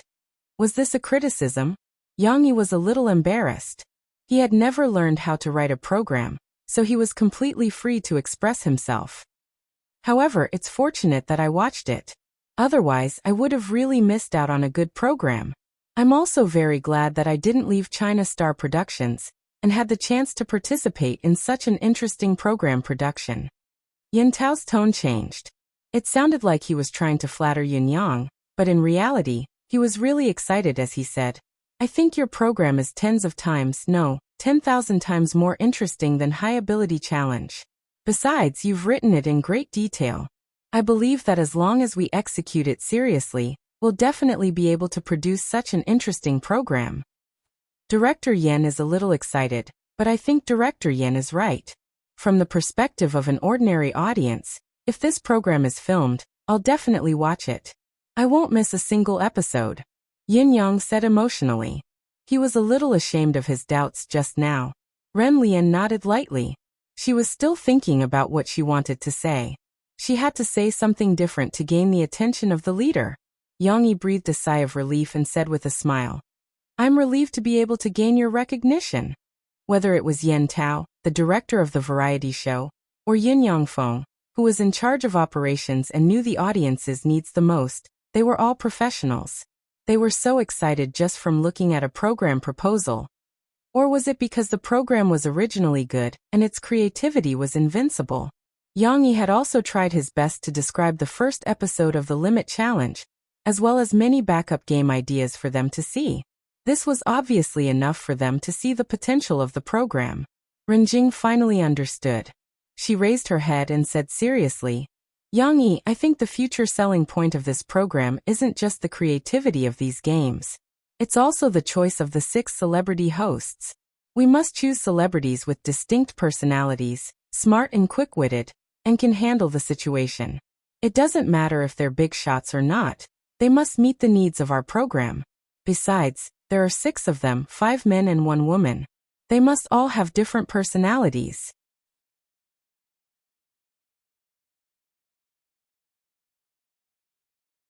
Chapter 645. Hearing Renmin say that the show needed 6 hosts, 5 men and 1 woman, Mo Xiaozhuan's expression was a little strange. She wanted to say something but stopped herself. However, she felt that this was not the right occasion, so she held back for the time being. Yang Yi nodded approvingly at Renmin and said, You're right. In addition to what you said, I also hope to add an important condition to the selection of these 6 hosts. They have to be grounded. Grounded? Yen Tao and the others could not help but repeat. They were not unfamiliar with this term, but they were a little surprised that Yang Yi would use it. That's right. Our show has to pursue extreme realism. It has to be a true reality show. This requires everyone to show their true side without any scruples. They don't care if they make a fool of themselves, make mistakes, or even fall and get injured. Yang Yi said solemnly. Of course, we have to give everyone the greatest protection behind the scenes. We have to do our best to not let them get hurt or have any situations that no one wants to see happen. Yang Yi smiled, but his tone did not relax. However, all the hosts, including the guests, need to throw away the burden of being an idol and do their best to win instead of putting on a show of challenge for the audience. Believe me, the audience will not be fooled by you. Renmin nodded. Clearly, she agreed with Yang Yi's statement. This was because the viewership ratings of Life's Metamorphosis had once experienced a period of decline. It was because they were too focused on the effects of the program and fabricated some dramatic plots that were seen through by the audience. Even if it's a female host, do we have to do the same? Yen Tao asked. That's right. She's not allowed to be shy. If it doesn't work, we might as well not use a female host. All 6 hosts are men, Yang Yi said. The female host we choose also has to be grounded. The reason why Yang Yi changed the men gang of chicken strips to a running man model was that he wanted to add some variables to the show. After all, women were different from men. No matter how manly she was still a woman. How she handled the relationship with the other hosts and how she faced high-intensity challenges would give the show a lot of interesting points to watch. Of course, the premise was that the female host had to be as daring as Song Jixiao. Not like, that's right. The audience wants to see the real side of celebrities. Besides, to be honest, the audience who watch variety shows would prefer the down-to-earth celebrities like Elder Yang. Yang Yi said. Yin Yangfeng said with a smile. Yin Yangfeng was in charge of the operations department. He was familiar with the audience's preferences, so his words had a certain degree of credibility. Yen Tao had no objections. Yang Yi continued. The reason why I need Director Yen and Director Ren to work together is because our program isn't as simple as a challenge. It also has a competitive aspect to it. I believe that this is something Director Yen is good at. In addition, it also includes a lot of human nature and emotional interactions. For example, the simplest brotherhood, the camaraderie during an alliance, or some interesting intrigue. Yang Yi turned to look at Ren Min and said, I've watched a lot of Director Ren's programs, especially the few episodes that you've directed independently. To be honest, I'm surprised by Director Ren's meticulousness in how he captured expressions, shot the details, and edited them together to make some of the plots more emotional. Therefore, our limit challenge needs Director Yan's overall control, rhythm, and Director Ren's handling of the details and emotions. Both of you are very important. Yang Yi emphasized these because he did not want there to be any gap between the two main directors of a program due to fighting. Yen Tao and Ren Min exchanged a look and said to Yang Yi, Yang Yi, you can rest assured about this. We have our own professional ethics. We won't be careless in our work. Back to the program itself, Yen Tao and Ren Min asked Yang Yi about some details of the program. Yang Yi answered everything he knew. However, there was a limit to what he could do. After all, Yang Yi didn't watch every episode of those variety shows in his previous life. These weren't his favorites, he only watched a few episodes occasionally. Therefore, Yang Yi could only provide them with a direction. As for the rest, whether it was the theme of each episode, the plot, or the gameplay of each challenge game, it all needed to be conceived by them and the scriptwriters behind them. Of course, if Yang Yi thought of everything by himself, then why would he spend so much money to buy them back? To raise them, of course they had to create value for Yang Yi. Yang Yi felt that this meeting was about to end, so he asked, Do you have any other questions? Ren Min hesitated and said, About the 6 permanent hosts, Yang Yi, I don't know if you have any ideas? These 6 people can't be professional hosts because, to be honest, a professional host would destroy the fairness of the game to a certain extent. He might be too smooth in controlling the situation and leave a lot of traces, but we'll try our best to pursue authenticity, Yang Yi said. I'll propose 2 candidates first. You guys can see if they're suitable. If there are any questions, we can discuss them together. Don't worry about anything. The first candidate I think is suitable is Zhu Jia. Yang Yi said. When Yang Yi said this, he was not sure about Yen Tao and the others' reaction. But to Yang Yi's surprise, whether it was Yen Tao or Ren Min, they all nodded in agreement. Zhu Jia is not bad. He is not a professional host, but he has the potential to be a host. Yen Tao said. Ren Min also said, Zhu Jia's overall performance is not bad. I have seen some of his programs. He knows how to help the guests fight for the screen time. This is a very good trait. Because of the accident of the original boss of China Star Production, although the two of them had not directed a program for half a year, they still paid attention to domestic and foreign variety shows. They even knew Zhu Jia so well. Having obtained their approval, Yang Yi also felt much more at ease. The other candidate is Guo Zi. Maybe you are not familiar with him. He is the male lead of the popular fairy tale, micro-movie at the beginning of this year. He has another movie coming out next year. Yang Yi said, I have seen that micro-movie, but the Ah Guang you mentioned, isn't he a very introverted person? Ren Min asked, puzzled. Of course not. He is just acting. In real life he is actually a very talkative person. His personality is also very funny. He is the joker among his friends. Yang Yi laughed. He chose Guo Zi, of course, because he wanted to keep the goodies within the family. But most importantly, it was because Guo Zi's personality was indeed suitable for variety shows. Recently Ding Xiang said that Guo Zi was going to lose weight. It was a good opportunity for him to give it a try, and let him realize the importance and urgency of losing weight. However, Yin Tao and Renmin looked at each other and did not say anything. This was obviously a backdoor entry. They did not know Yang Yi's personality. Even if Yang Yi said that they should not have any concerns about their opinions, they did not dare to go against Yang Yi and not let Guizi come. Yang Yi saw Yin Tao and Renmin's silent look and guessed their thoughts. He said, "It is normal that you don't know him well. How about this? I will let Guizi come over tomorrow. You can test him personally. Then, after the Spring Festival, he will go to Shanghai. You can try with him in Shanghai. If it is really not suitable, we will change people." Yin Tao and Ren Lian both breathed a sigh of relief and agreed to Yang Yi's arrangement. There is one more candidate. Yin Yangfeng observed their expressions and felt that he had to speak up for Yang Yi. "I think that among the 5 men and 1 woman, can we confirm another person? What about Murphy? If she is the permanent host of the variety show, she will definitely help us pull in a lot of viewership ratings." Mo Xiaozhuan's expression was even more peculiar. Yang Yi had actually spoken her mind. Mo Xiaowan was also wondering if Murphy was included in Yang Yi's request for the 5 men and 1 woman. Was this variety show just to pave the way for Murphy's comeback? However, Yang Yi shook his head with a smile.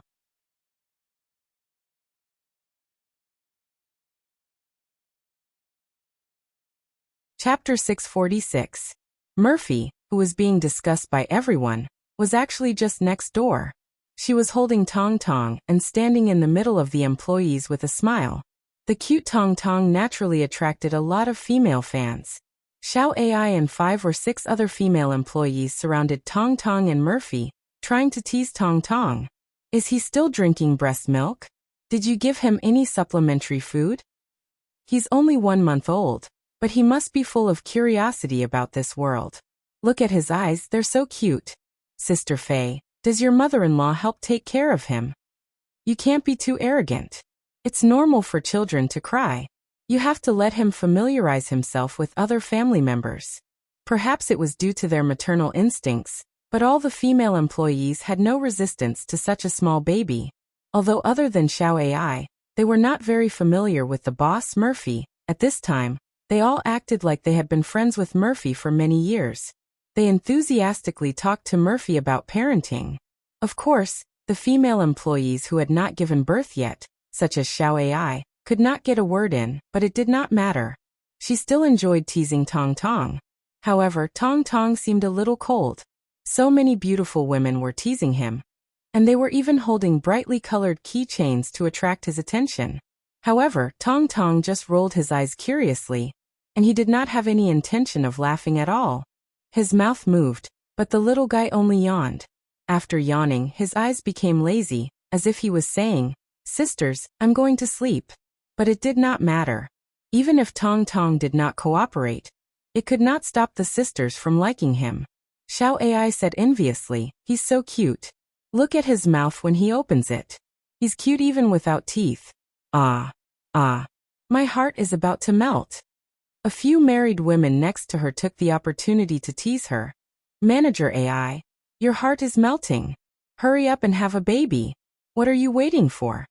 Little Momo seemed to have been startled by their voices. Her drooping eyelids opened again, and her round black eyes looked at these big sisters in confusion. However, not long after, sleepiness attacked her once again. Murphy didn't know that she had been mistaken for the hostess of Yang Yi's new program, Chicken Strips. In fact, if Yang Yi insisted on placing Murphy in, Yin Tao and Ren Lian couldn't say anything. This was because Yang Yi was their big boss, and Murphy was their lady boss. Although the big boss was the one who paid them, the lady boss was always the boss. How could they object when the lady boss wanted to appear on their show? They might question it, but they definitely wouldn't dare to go against Yang Yi. Whether it was Yin Tao or Ren Min, they didn't have the qualifications to do so, unless they fought to the same height as Chen Fengchen. Moreover, when they heard that the female host was Murphy, they began to find excuses to comfort themselves. At least, Mo Fei was also a big star with a huge fan base. Her participation could bring higher ratings to the show, which was a good thing. However, they misunderstood. Yang Yi never wanted Murphy to be the hostess of the new Chicken Strips. In fact, he didn't even want Murphy to appear on the program as a guest. Because 3-year-old Emma was delicate and weak, it was easy to push her down. Murphy can't do it. Yang shook his head and said, I said that this program must be done well. All the hosts must be down-to-earth and brave. Murphy can't do that. Even if she has the courage, she doesn't have the ability. Who said she doesn't have the ability? Emo Shawan said unhappily. Really, I know her the best. If you ask her to run 100 meters, she'll be so tired that she'll pant. If you ask her to compete with the other 5 hosts, and even the future celebrity guests, how can she compete? Yang didn't mention one thing, which was that Murphy was too naive. If she really had to fight with those old foxes, she wouldn't even know how she lost. Yang this way, the requirements for the female host are very high. Renmin also realized this problem and said, if there's no support, a female artist generally can't compete with a male artist, right? It's her ability to win the sympathy of other men, but our program group won't give any favoritism to the female host. We also don't want to see a vase that only knows how to act coquettishly. It's best if she can establish the image of a tough woman. Yang said. Tough woman? No one had seen this term before, but when Yang said it, everyone understood and laughed. Renmin's eyes lit up, and he quickly recorded this term. It would definitely be useful in the program in the future. To establish a tough woman, we have to consider the female artist's personality. Yang you said that she has to be realistic, which means that she has to be more outgoing, forthright, not bothered by trifles, and not afraid of hardships. Renmin said and looked a little troubled. It's not easy to find a female artist like that. Wasn't that right? Most of the female artists in the entertainment industry, regardless of whether they really looked the same or not, were either as gentle as jade or as delicate as fragile goods.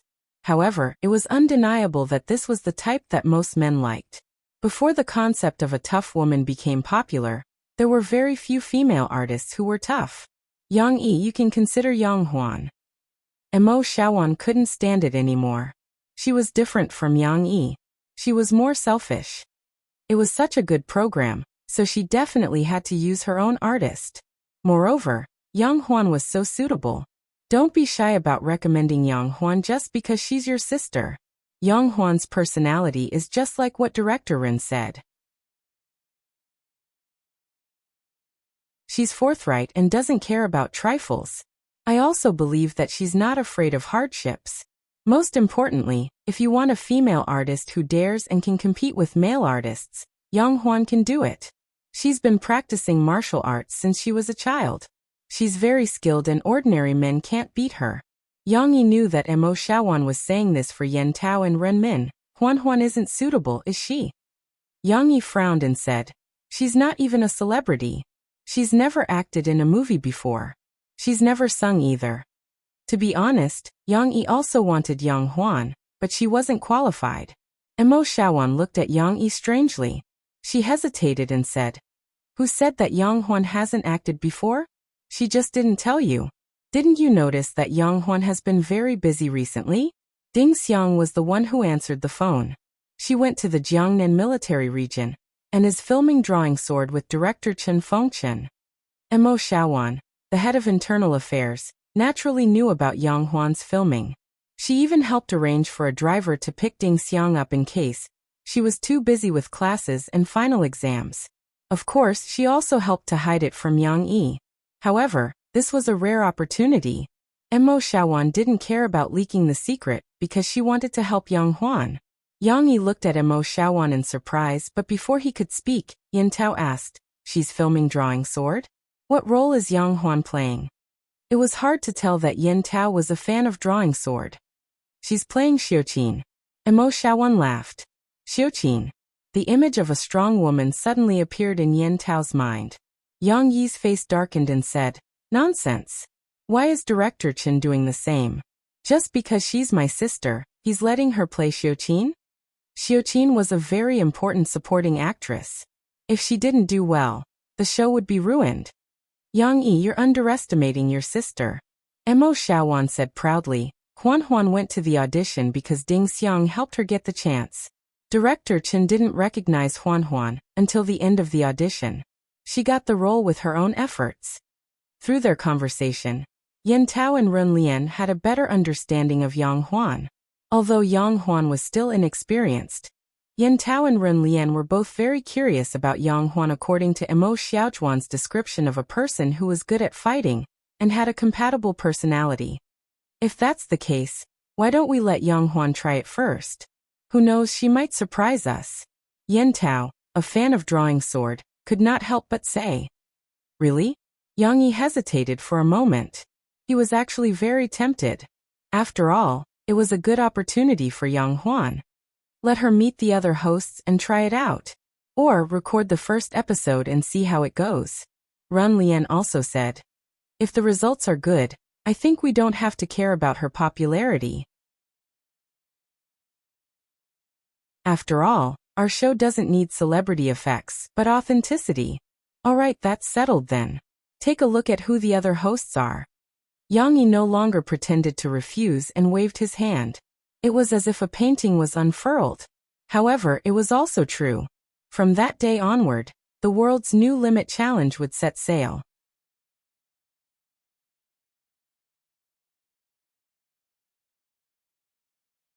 Chapter 647. Putting aside the fact that Yang Huan had snuck into the set behind Yang Yi's back, Yang Yi did not have time to beat this little girl up, because Shishi's New Year's Day performance was coming up.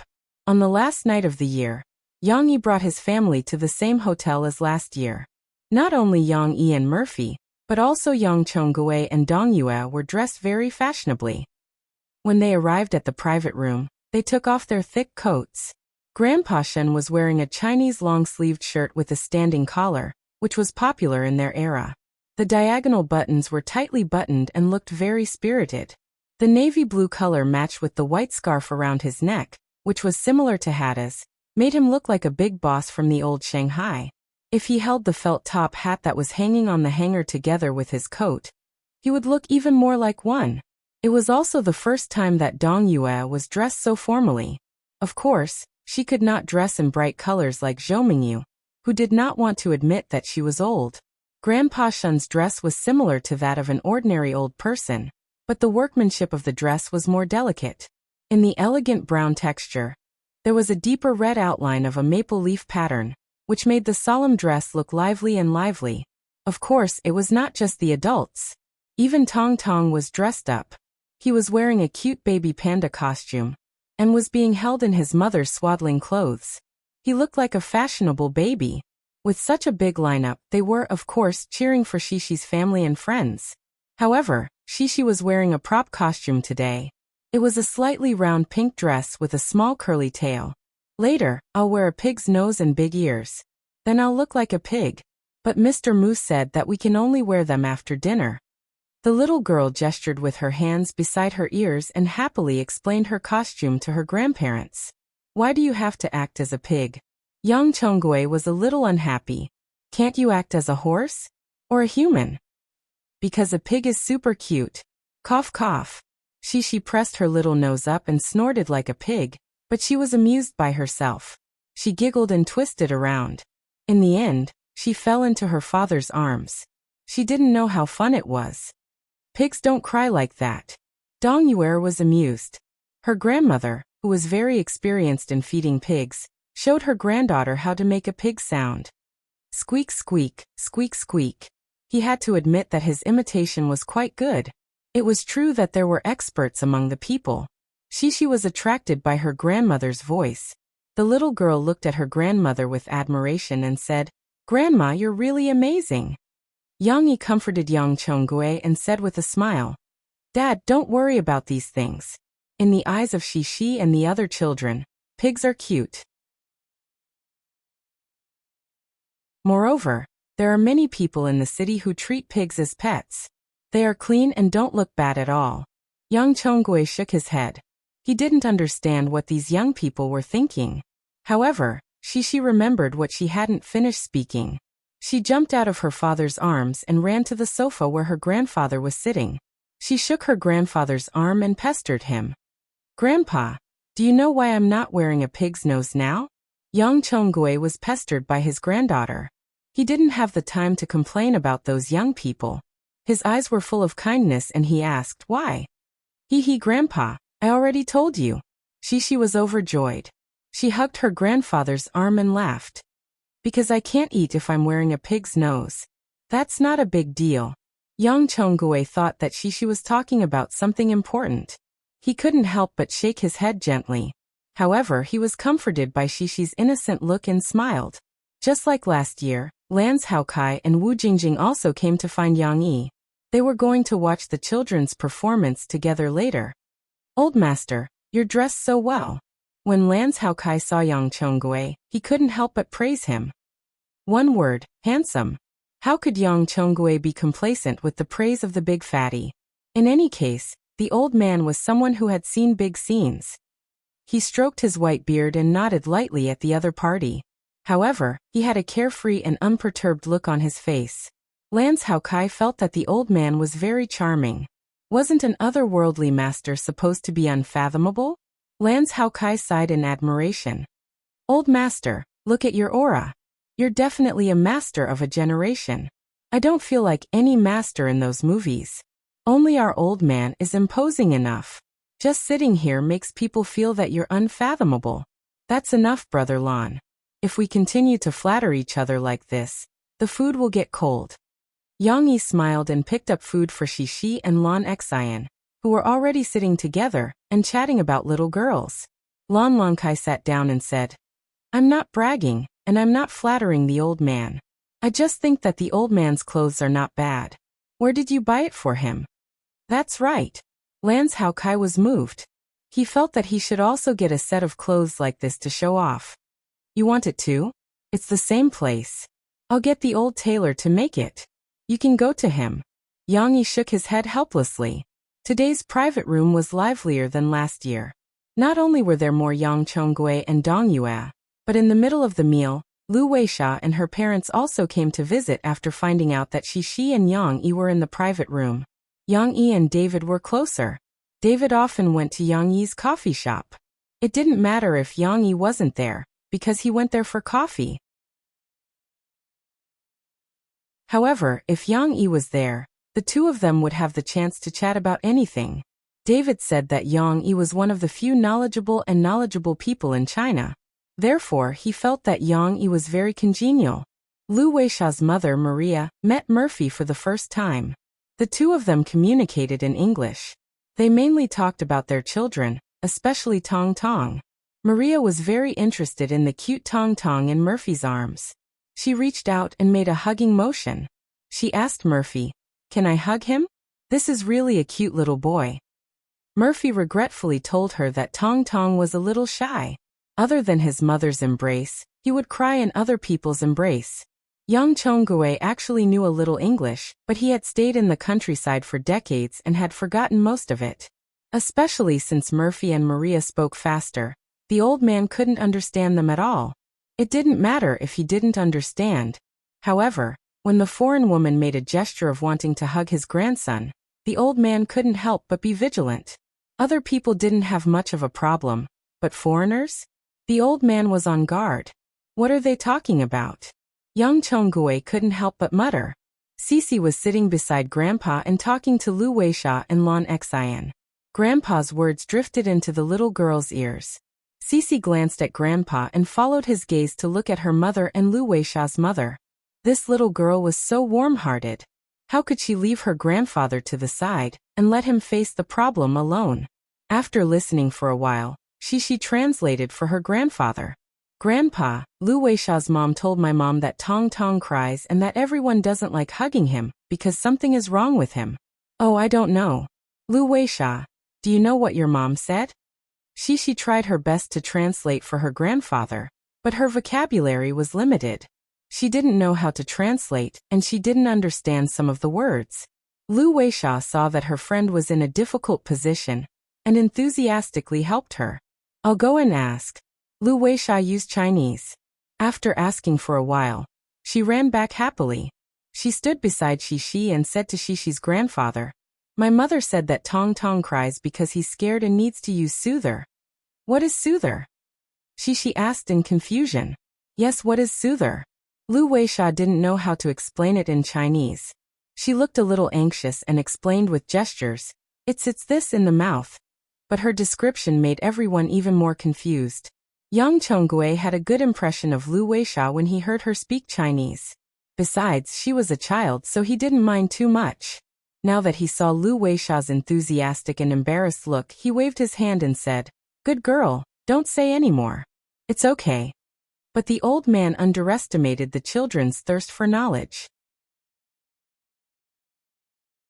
Shishi jumped down from the chair and ran to her father. She tugged at her father's clothes and asked, "Papa, what is soother?" Yang Yi was also paying attention to the conversation between Murphy and the others. When he heard his daughter's question, he smiled and touched Shishi's little head. "It's a pacifier. Your Auntie Maria introduced it to your mother. She said that if Tong Tong bites it, he won't be too scared and Papa can hug him."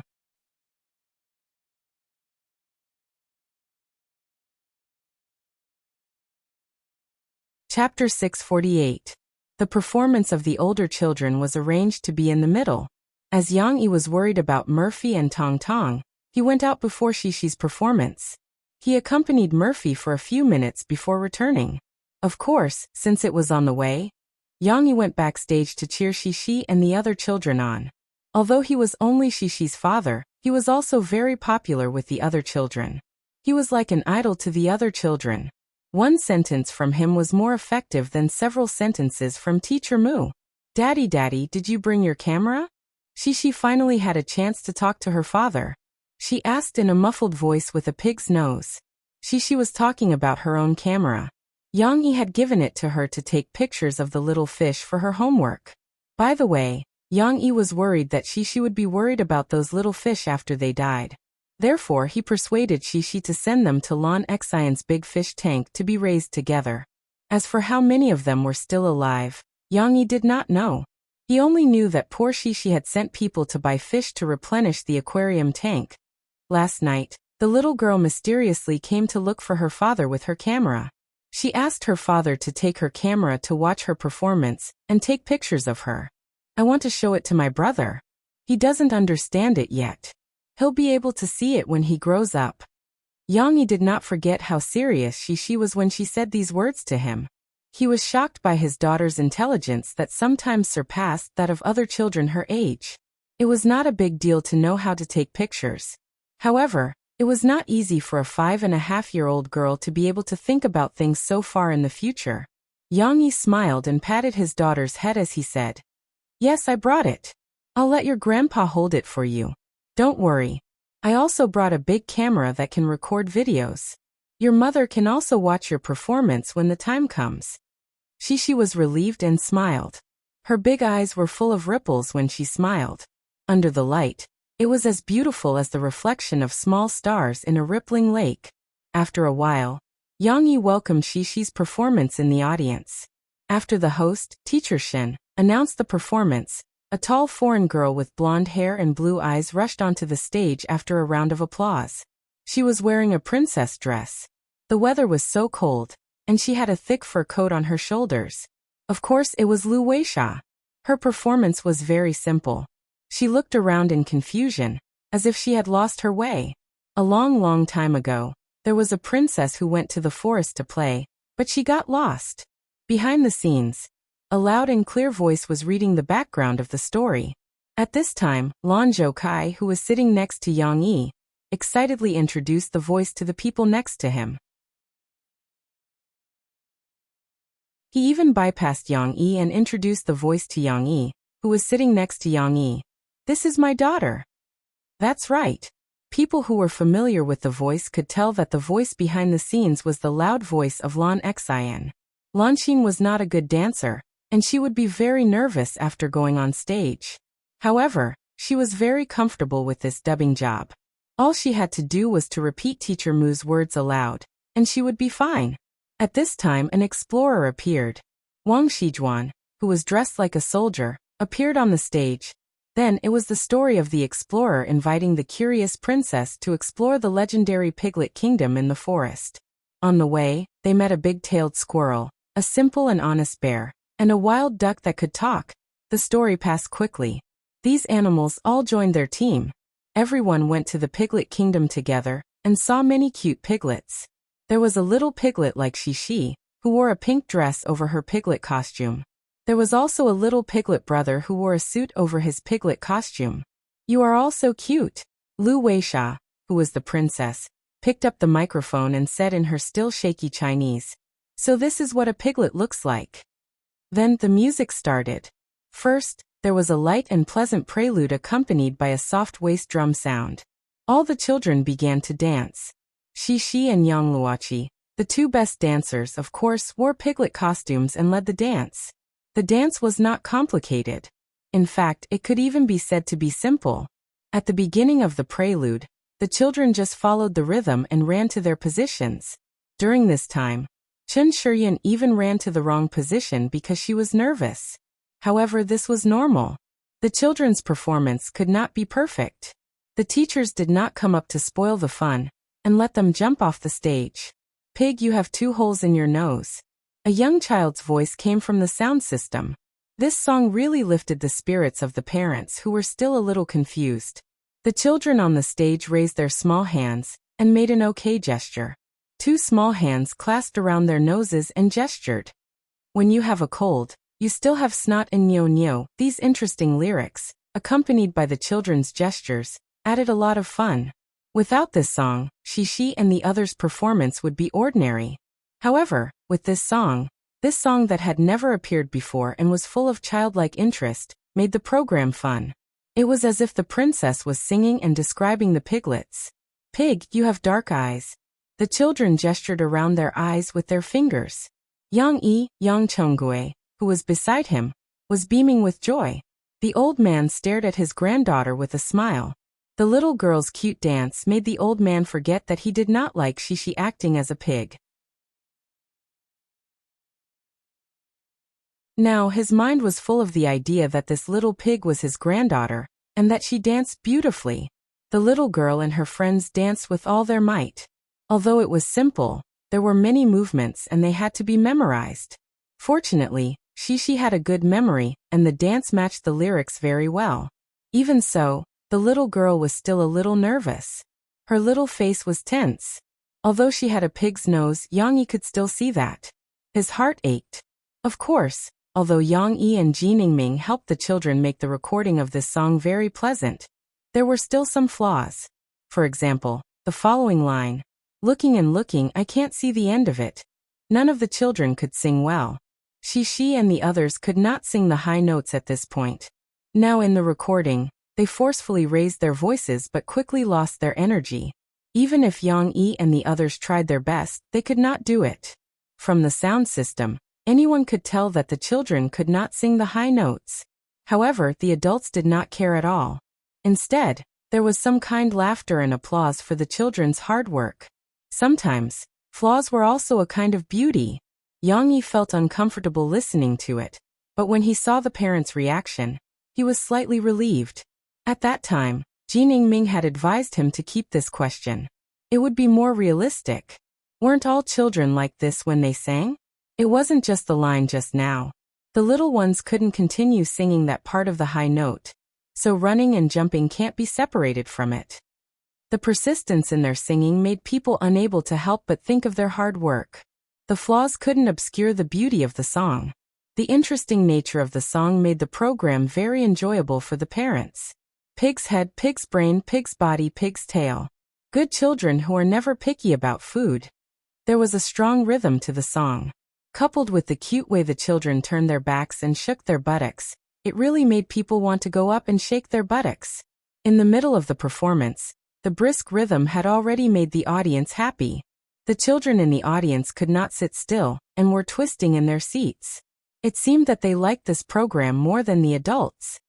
Legend has it that your ancestor had a rake with 8 nails.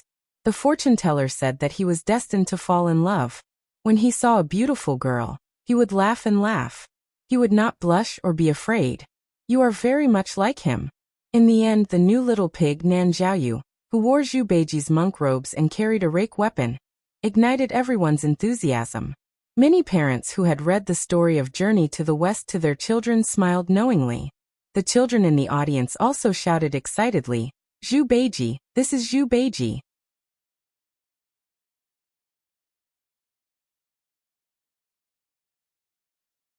Chapter 649.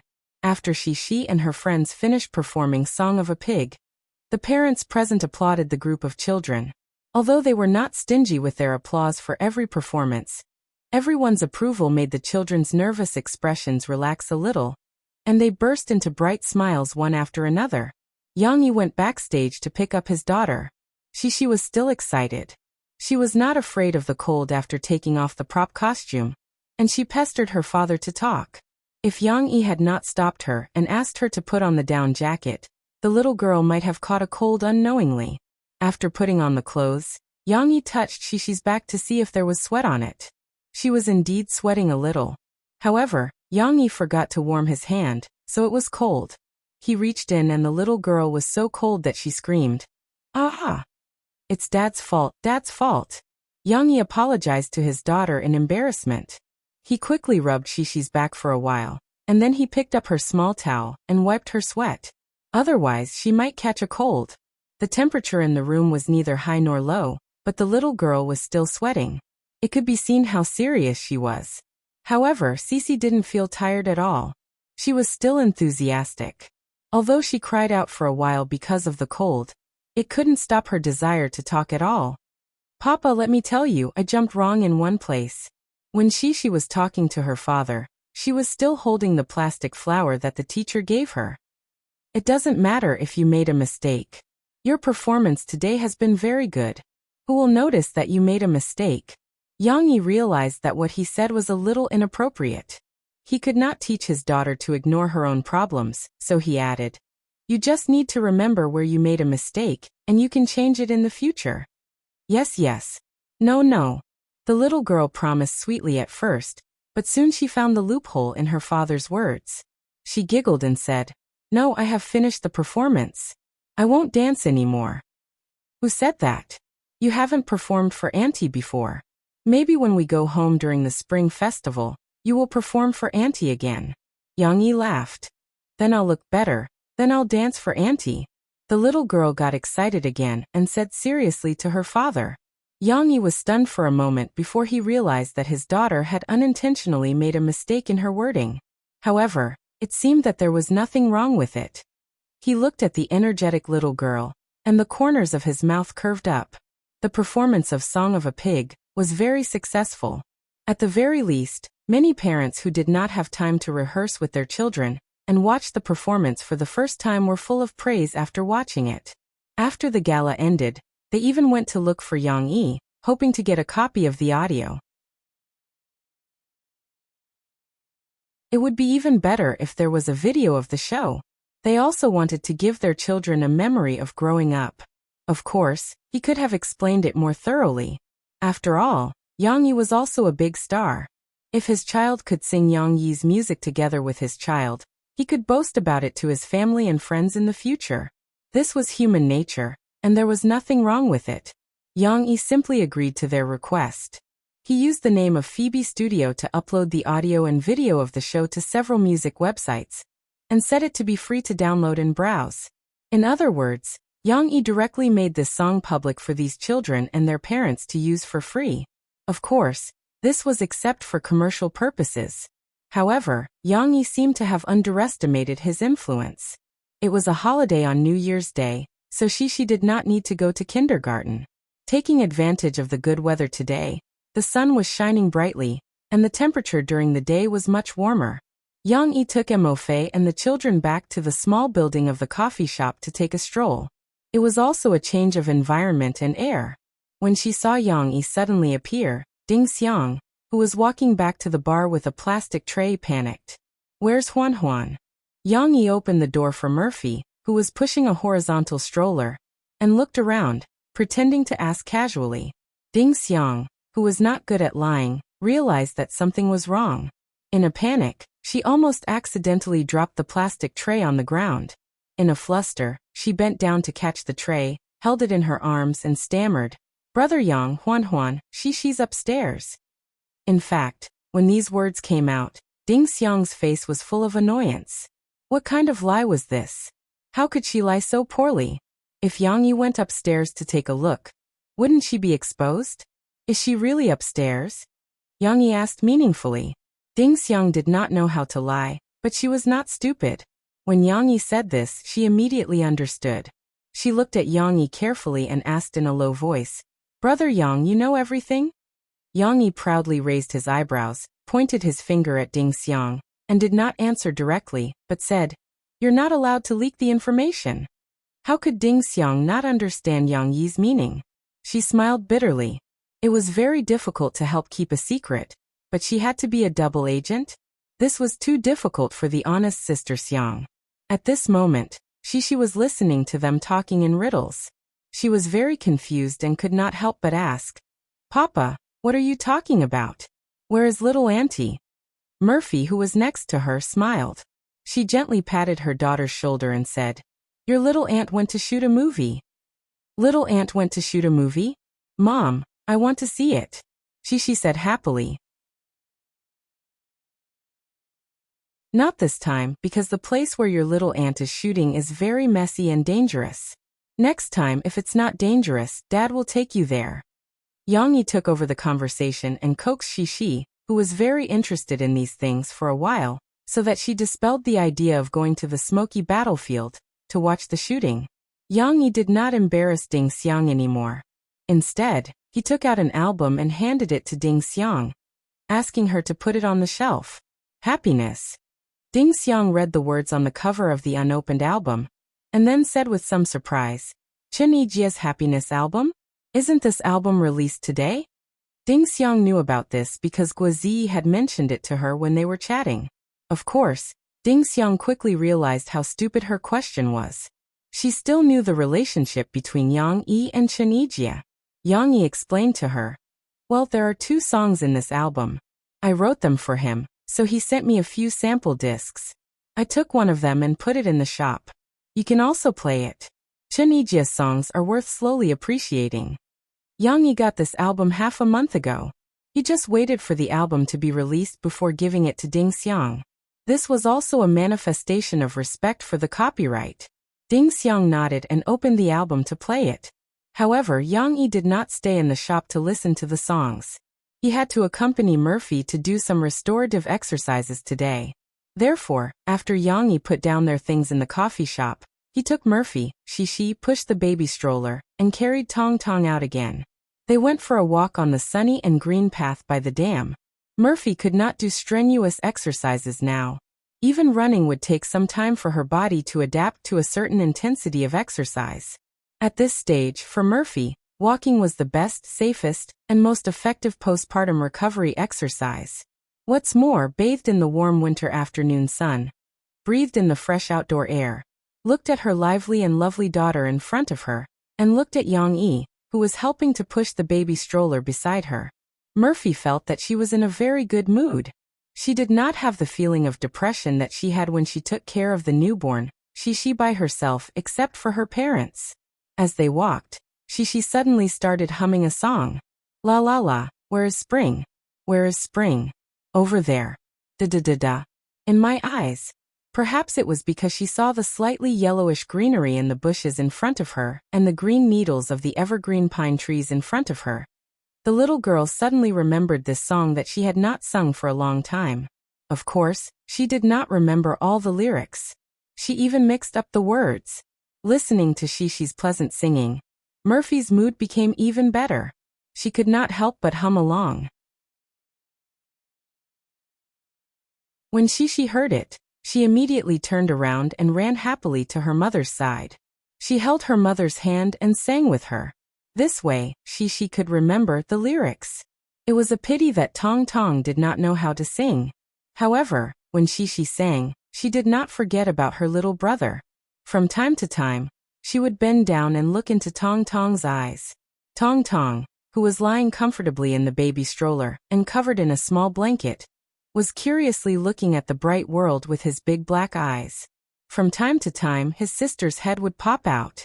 When Tong Tong looked into his sister's eyes, he could not help but open his toothless mouth and reveal a little bit of his little tongue. He smiled happily. Shishi also let out a bell-like laughter. She did not get tired of teasing her little brother over and over again. It was as if they were playing hide-and-seek. She was having a lot of fun.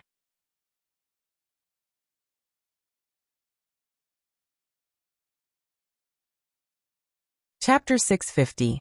In addition to taking a walk, Yang Yi would also accompany Murphy to do some simple joint exercises. For ordinary people, these exercises could only be regarded as a warm-up before exercise, but for Murphy at this stage, it could be regarded as a low-frequency exercise that she could do slowly. Yang Yi and Murphy stood like Titanic. He was behind Murphy, his hand holding Murphy's waist, and said softly, "Straighten your arms on both sides and lay them flat." Murphy looked at the sparkling river under the sun, listened to Yang Yi's instructions, and raised her arms. Well, now only the background music of My Heart Will Go On was left. Every night in my dream, I see you, I feel you. Of course, now was not the time to sing. Taking advantage of the sunshine and the wind, Yang Yi continued to guide Murphy. Okay, next, slowly raise your arms up until you reach the highest point and touch your hands together.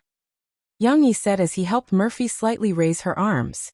After Murphy finished raising her hands high, he asked her to put them down, return to the position where her arms were flat, and raise them forward to clap. Okay, put them down. Let's take a breather, then continue, Yang Yi said with a smile. How many times do we have to do this? Murphy followed him a few times, and finally couldn't help but ask. A total of 10 sets. After you're done, you can move on to the next exercise, Yang Yi said. So many. Mo Fei let out a cry.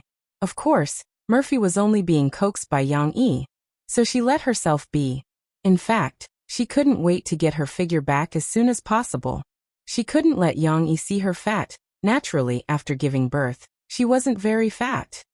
Those flirtatious women outside had such good figures, and she was about to lose. While Yang Yi and Murphy were exercising like standing on the bow of a boat, Shishi, who was taking care of her little brother in the stroller, curiously looked at their parents for a while, but soon lost interest. She turned her head and continued to play with her little brother. Little brother, let's shake hands, okay? Shishi reached her hand in and waved it in front of Tong Tong's eyes. Tong Tong's pair of confused eyes turned, and his mouth slightly opened as if he was asking, "Big sister, what are you doing?" The little girl excitedly made up a story. A long time ago. Little brother, you were disobedient and was taken away by a big wolf. Big sister wanted to save you. Then big sister saw you. Little brother, and big sister wanted to save you. The little girl muttered her story endlessly. Finally, Tong Tong used his little left hand to grab his sister's finger when his sister's hand came over again. He seemed to understand her story and smiled happily. Hee hee, little brother, you're holding big sister's hand. The little girl also smiled happily. After Murphy finished her hand exercises, she still had to do leg exercises. She had to slim down her arms, calves, and thighs. Come support me. Yang Yi moved in front of Murphy and stood face to face with her. He let Murphy put her left hand on his shoulder for support. Slowly lift your right calf, but don't move your thigh. Then use your right hand to grab the bend of your ankle, and gently pull it up. It had to be said that during the year of pregnancy and childbirth, Murphy had suffered a lot. In the past, when she was pregnant, she couldn't do any exercise because her legs had to support her big belly. Now that she wanted to do leg exercises, Murphy had just tiptoed when she felt the other supporting leg go limp and weak, and it started to tremble. I'm going to fall. Murphy hurriedly put her right leg down. It's okay, don't be nervous. I'll support you. You won't fall. Look. Yang Yi smiled. He pressed his hands on Murphy's waist, and used his strong arms to lift Murphy up easily. That's right. Yang Yi's strength was abnormal. After giving birth, Murphy weighed almost 60 kilograms, but Yang Yi lifted Murphy up as if he was carrying Shishi. Although Yang Yi only gently picked her up a little, less than 5 centimeters off the ground, and then put her down. Mo Fei was still startled by him and screamed in pain. After landing, Murphy naturally hit Yang Yi's chest angrily and said, "What are you doing? Are you showing off your strength?" "Hee, I'm just showing you. I'll support you. You don't have to worry about falling." Yang Yi smiled at his wife shamelessly. Just when Yang Yi was helping Mo Fei lift her legs, Yang Huan finally came back. She had changed out of her big cotton-padded jacket and back into her normal clothes, but her 2 braids were still tied up. But it didn't matter. Young Hwan looked more pure and beautiful with her braids. However, the male students she met on the way didn't expect that this pretty girl was actually very strong. Sister Ding Xiang. Young Hwan called out impatiently when she returned to the coffee shop. Then she saw Guozi and said, "Hey Xiaoguo, you're here?" Guozi, who had already learned about the situation from Ding Xiang, looked at Young Hwan and smiled strangely. Young Hwan didn't notice Guozi's mysterious smile. She said excitedly, "Xiaoguo, what are you doing here again? Are you here to eat the cake made by Sister Ding Xiang?" She was a little naughty. After saying that, she giggled. "Why do you have to mention that?" Guozi said gloomily. He could only look at the cake that he couldn't eat. Young Hwan smiled proudly and said, "Who told you to lose weight? In my brother's words, it's like a group of good friends suddenly wanting to lose weight. The boat of friendship capsizes." The phrase "the boat of friendship capsizes" was used by Yang Yi to promote the game Friendship Farm last year. What Yang Hwan said was made up by the netizens, but Yang Hwan was a little confused. The three of them chatted. Ding Xiang didn't dare to say anything, fearing that she would leak the secret. Guozi knew that Ding Xiang was not good at lying, so he helped her by asking Yang Hwan how the shooting went. Finally, Yang Yi came back from a walk with Murphy, Shishi, and Tong Tong. "Hey!" Yang Hwan panicked when she saw her brother. "Don't say anything. Why is my brother here?" "Huan, when is the school holiday?" Yang Yi asked, pretending not to care.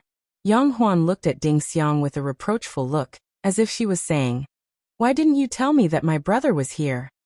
Then she replied in confusion, "It's the holidays next week." Yang Yi nodded and said, "Then go home first after the holiday. It's hard for Qing to be alone at home. Go home and help him." "What?" Yang Hwan was dumbfounded. She still had to work. She said quickly, "Brother, my brother has my sister-in-law to help him. You don't need me. Let me go home with you." "Why don't you go home earlier? Why are you staying here?" Yang Yi asked deliberately. Mo Fei, who was next to them, was amused to watch the siblings play the game of Mission Impossible, but she did not say anything. I. Yang Hwan rolled her eyes and tried to find an excuse.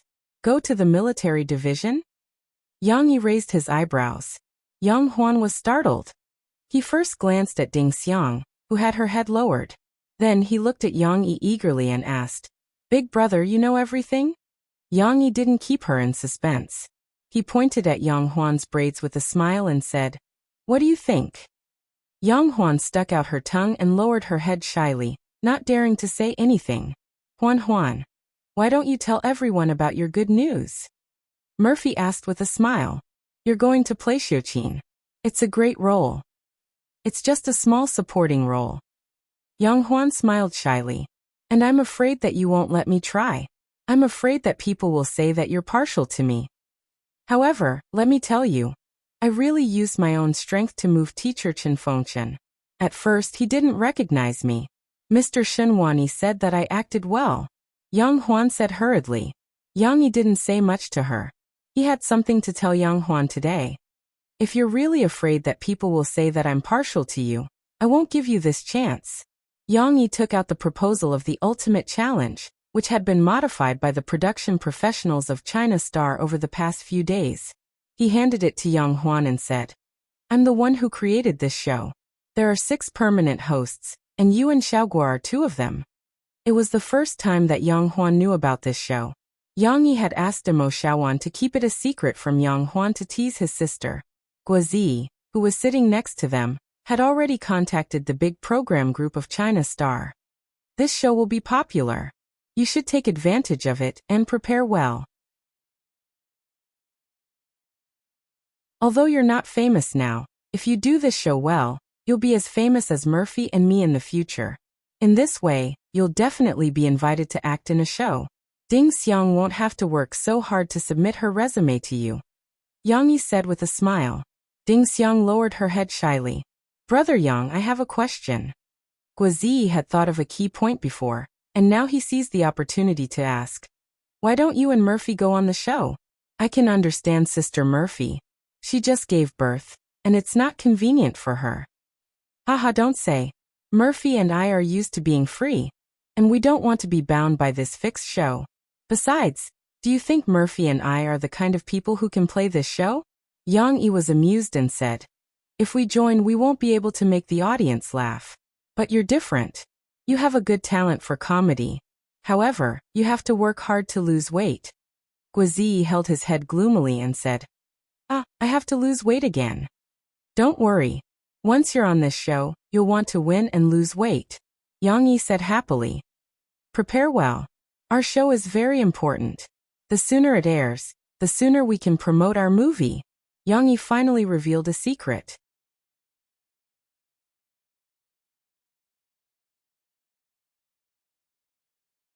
Chapter 651. Yang Yi was a hands-off boss, but his subordinates did not just eat and not work. For the sake of this exciting show and to perform well in front of their new boss, the people from China Star Productions worked hard like machines that had been filled with oil after receiving Yang Yi's proposal. They were highly efficient. Not only did Yang Yi receive the rearranged proposal, but the scriptwriters who were motivated to fight had also put in their best effort and began to design a few episodes plots according to the patterns that Yang Yi had drawn for them. Yin Yangfeng was unwilling to drag the team down, so he brought a few people and stormed to the capital. The capital television station was the place that Yin Yangfeng was most familiar with.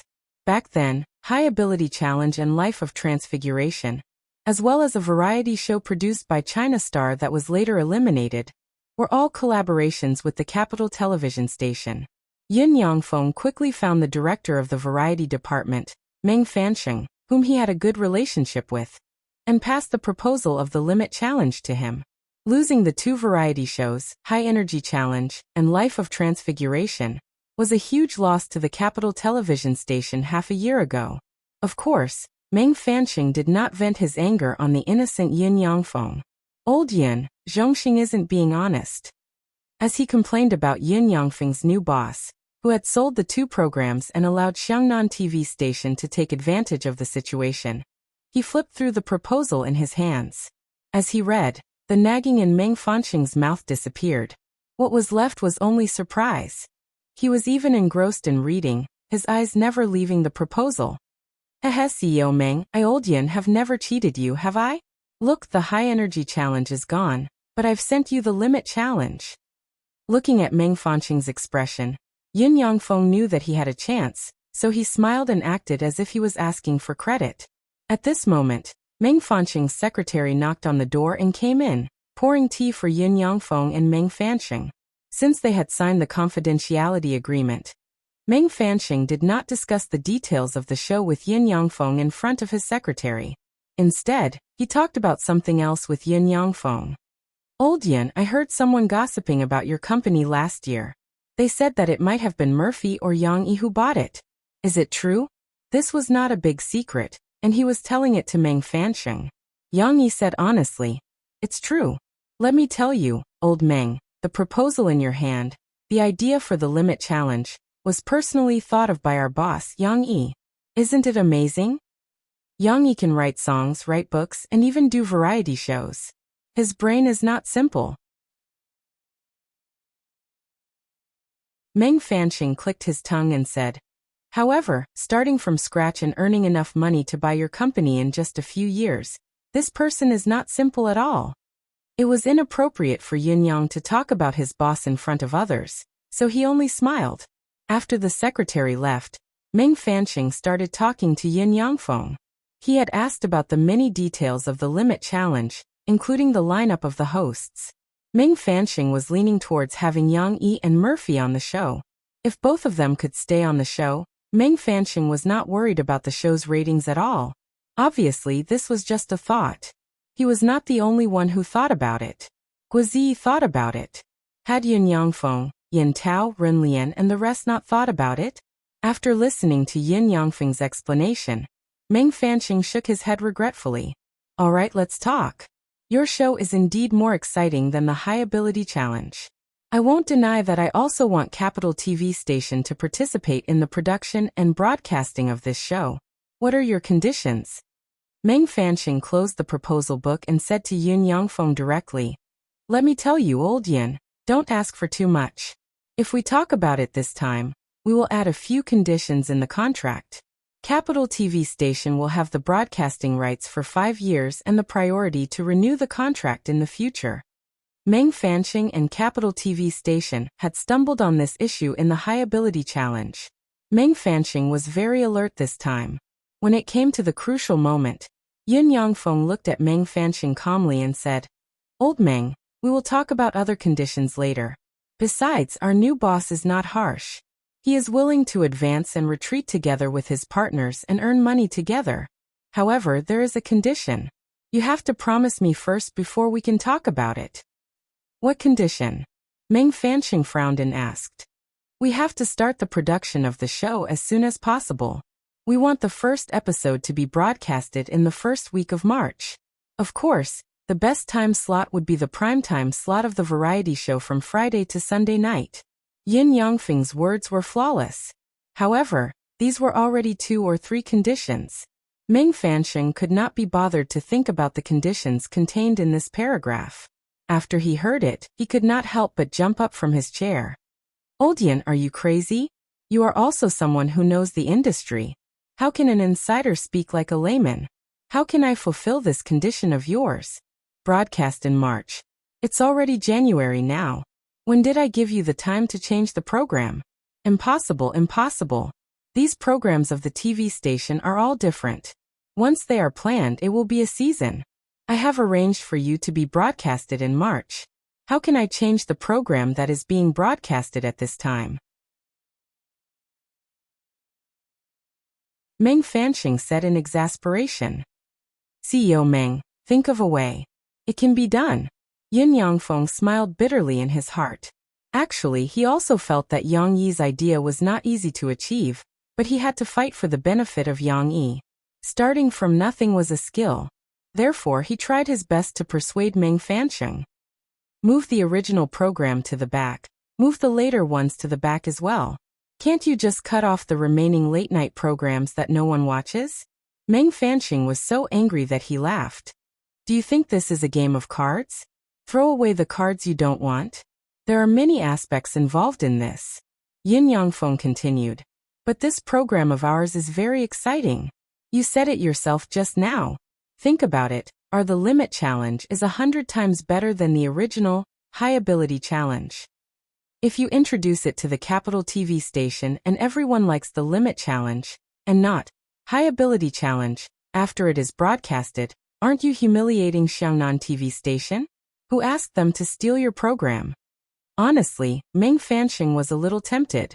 However, the Limit Challenge was a new thing after all. Meng Fanqing could not predict the future.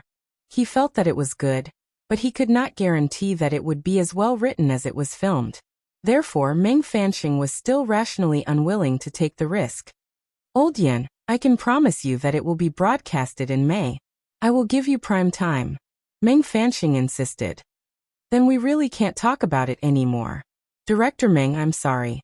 Our boss has given instructions that it must be broadcasted in March." Yin Yangfeng hesitated for a while and could only give up. Of course, his tone was still very polite. Meng Fanqing reluctantly passed the proposal back to Yin Yangfeng. He shook his head and said, "I still have the same promise. If your boss changes his mind, we will continue to talk in the future." Meng Fanqing nagged a little more, unwilling to give up. "Honestly, Old Yin, if you don't believe me, you can try a few more TV stations. No one will give you such extreme time. Director Meng, no matter what, I still have to thank you for taking the time to meet me despite your busy schedule." Yin Yangfeng said courteously. "Business is not in the picture, but benevolence is still there. I hope that we will have a chance to work together in the future. It's still the same. If you change your mind, come and talk to me anytime. I like your program very much. If we can work together, I will definitely find a good broadcast time for you." Meng Fanqing shook hands with Yin Yangfeng with a smile. He did not know that not losing his temper this time had left a good impression on their future collaboration. Yin Yangfeng left the Capital Television station and shook his head with a sigh. "Boss, what should we do?" his subordinate asked. "What else can we do? Let's continue to look for TV stations." Since we're in the capital, let's go to Central TV to take a look. There might be a chance. Yin Yangfeng perked up. You're tuning in to the Earbook Haven YouTube channel. Don't forget to subscribe and join us on this journey to catch the most captivating stories.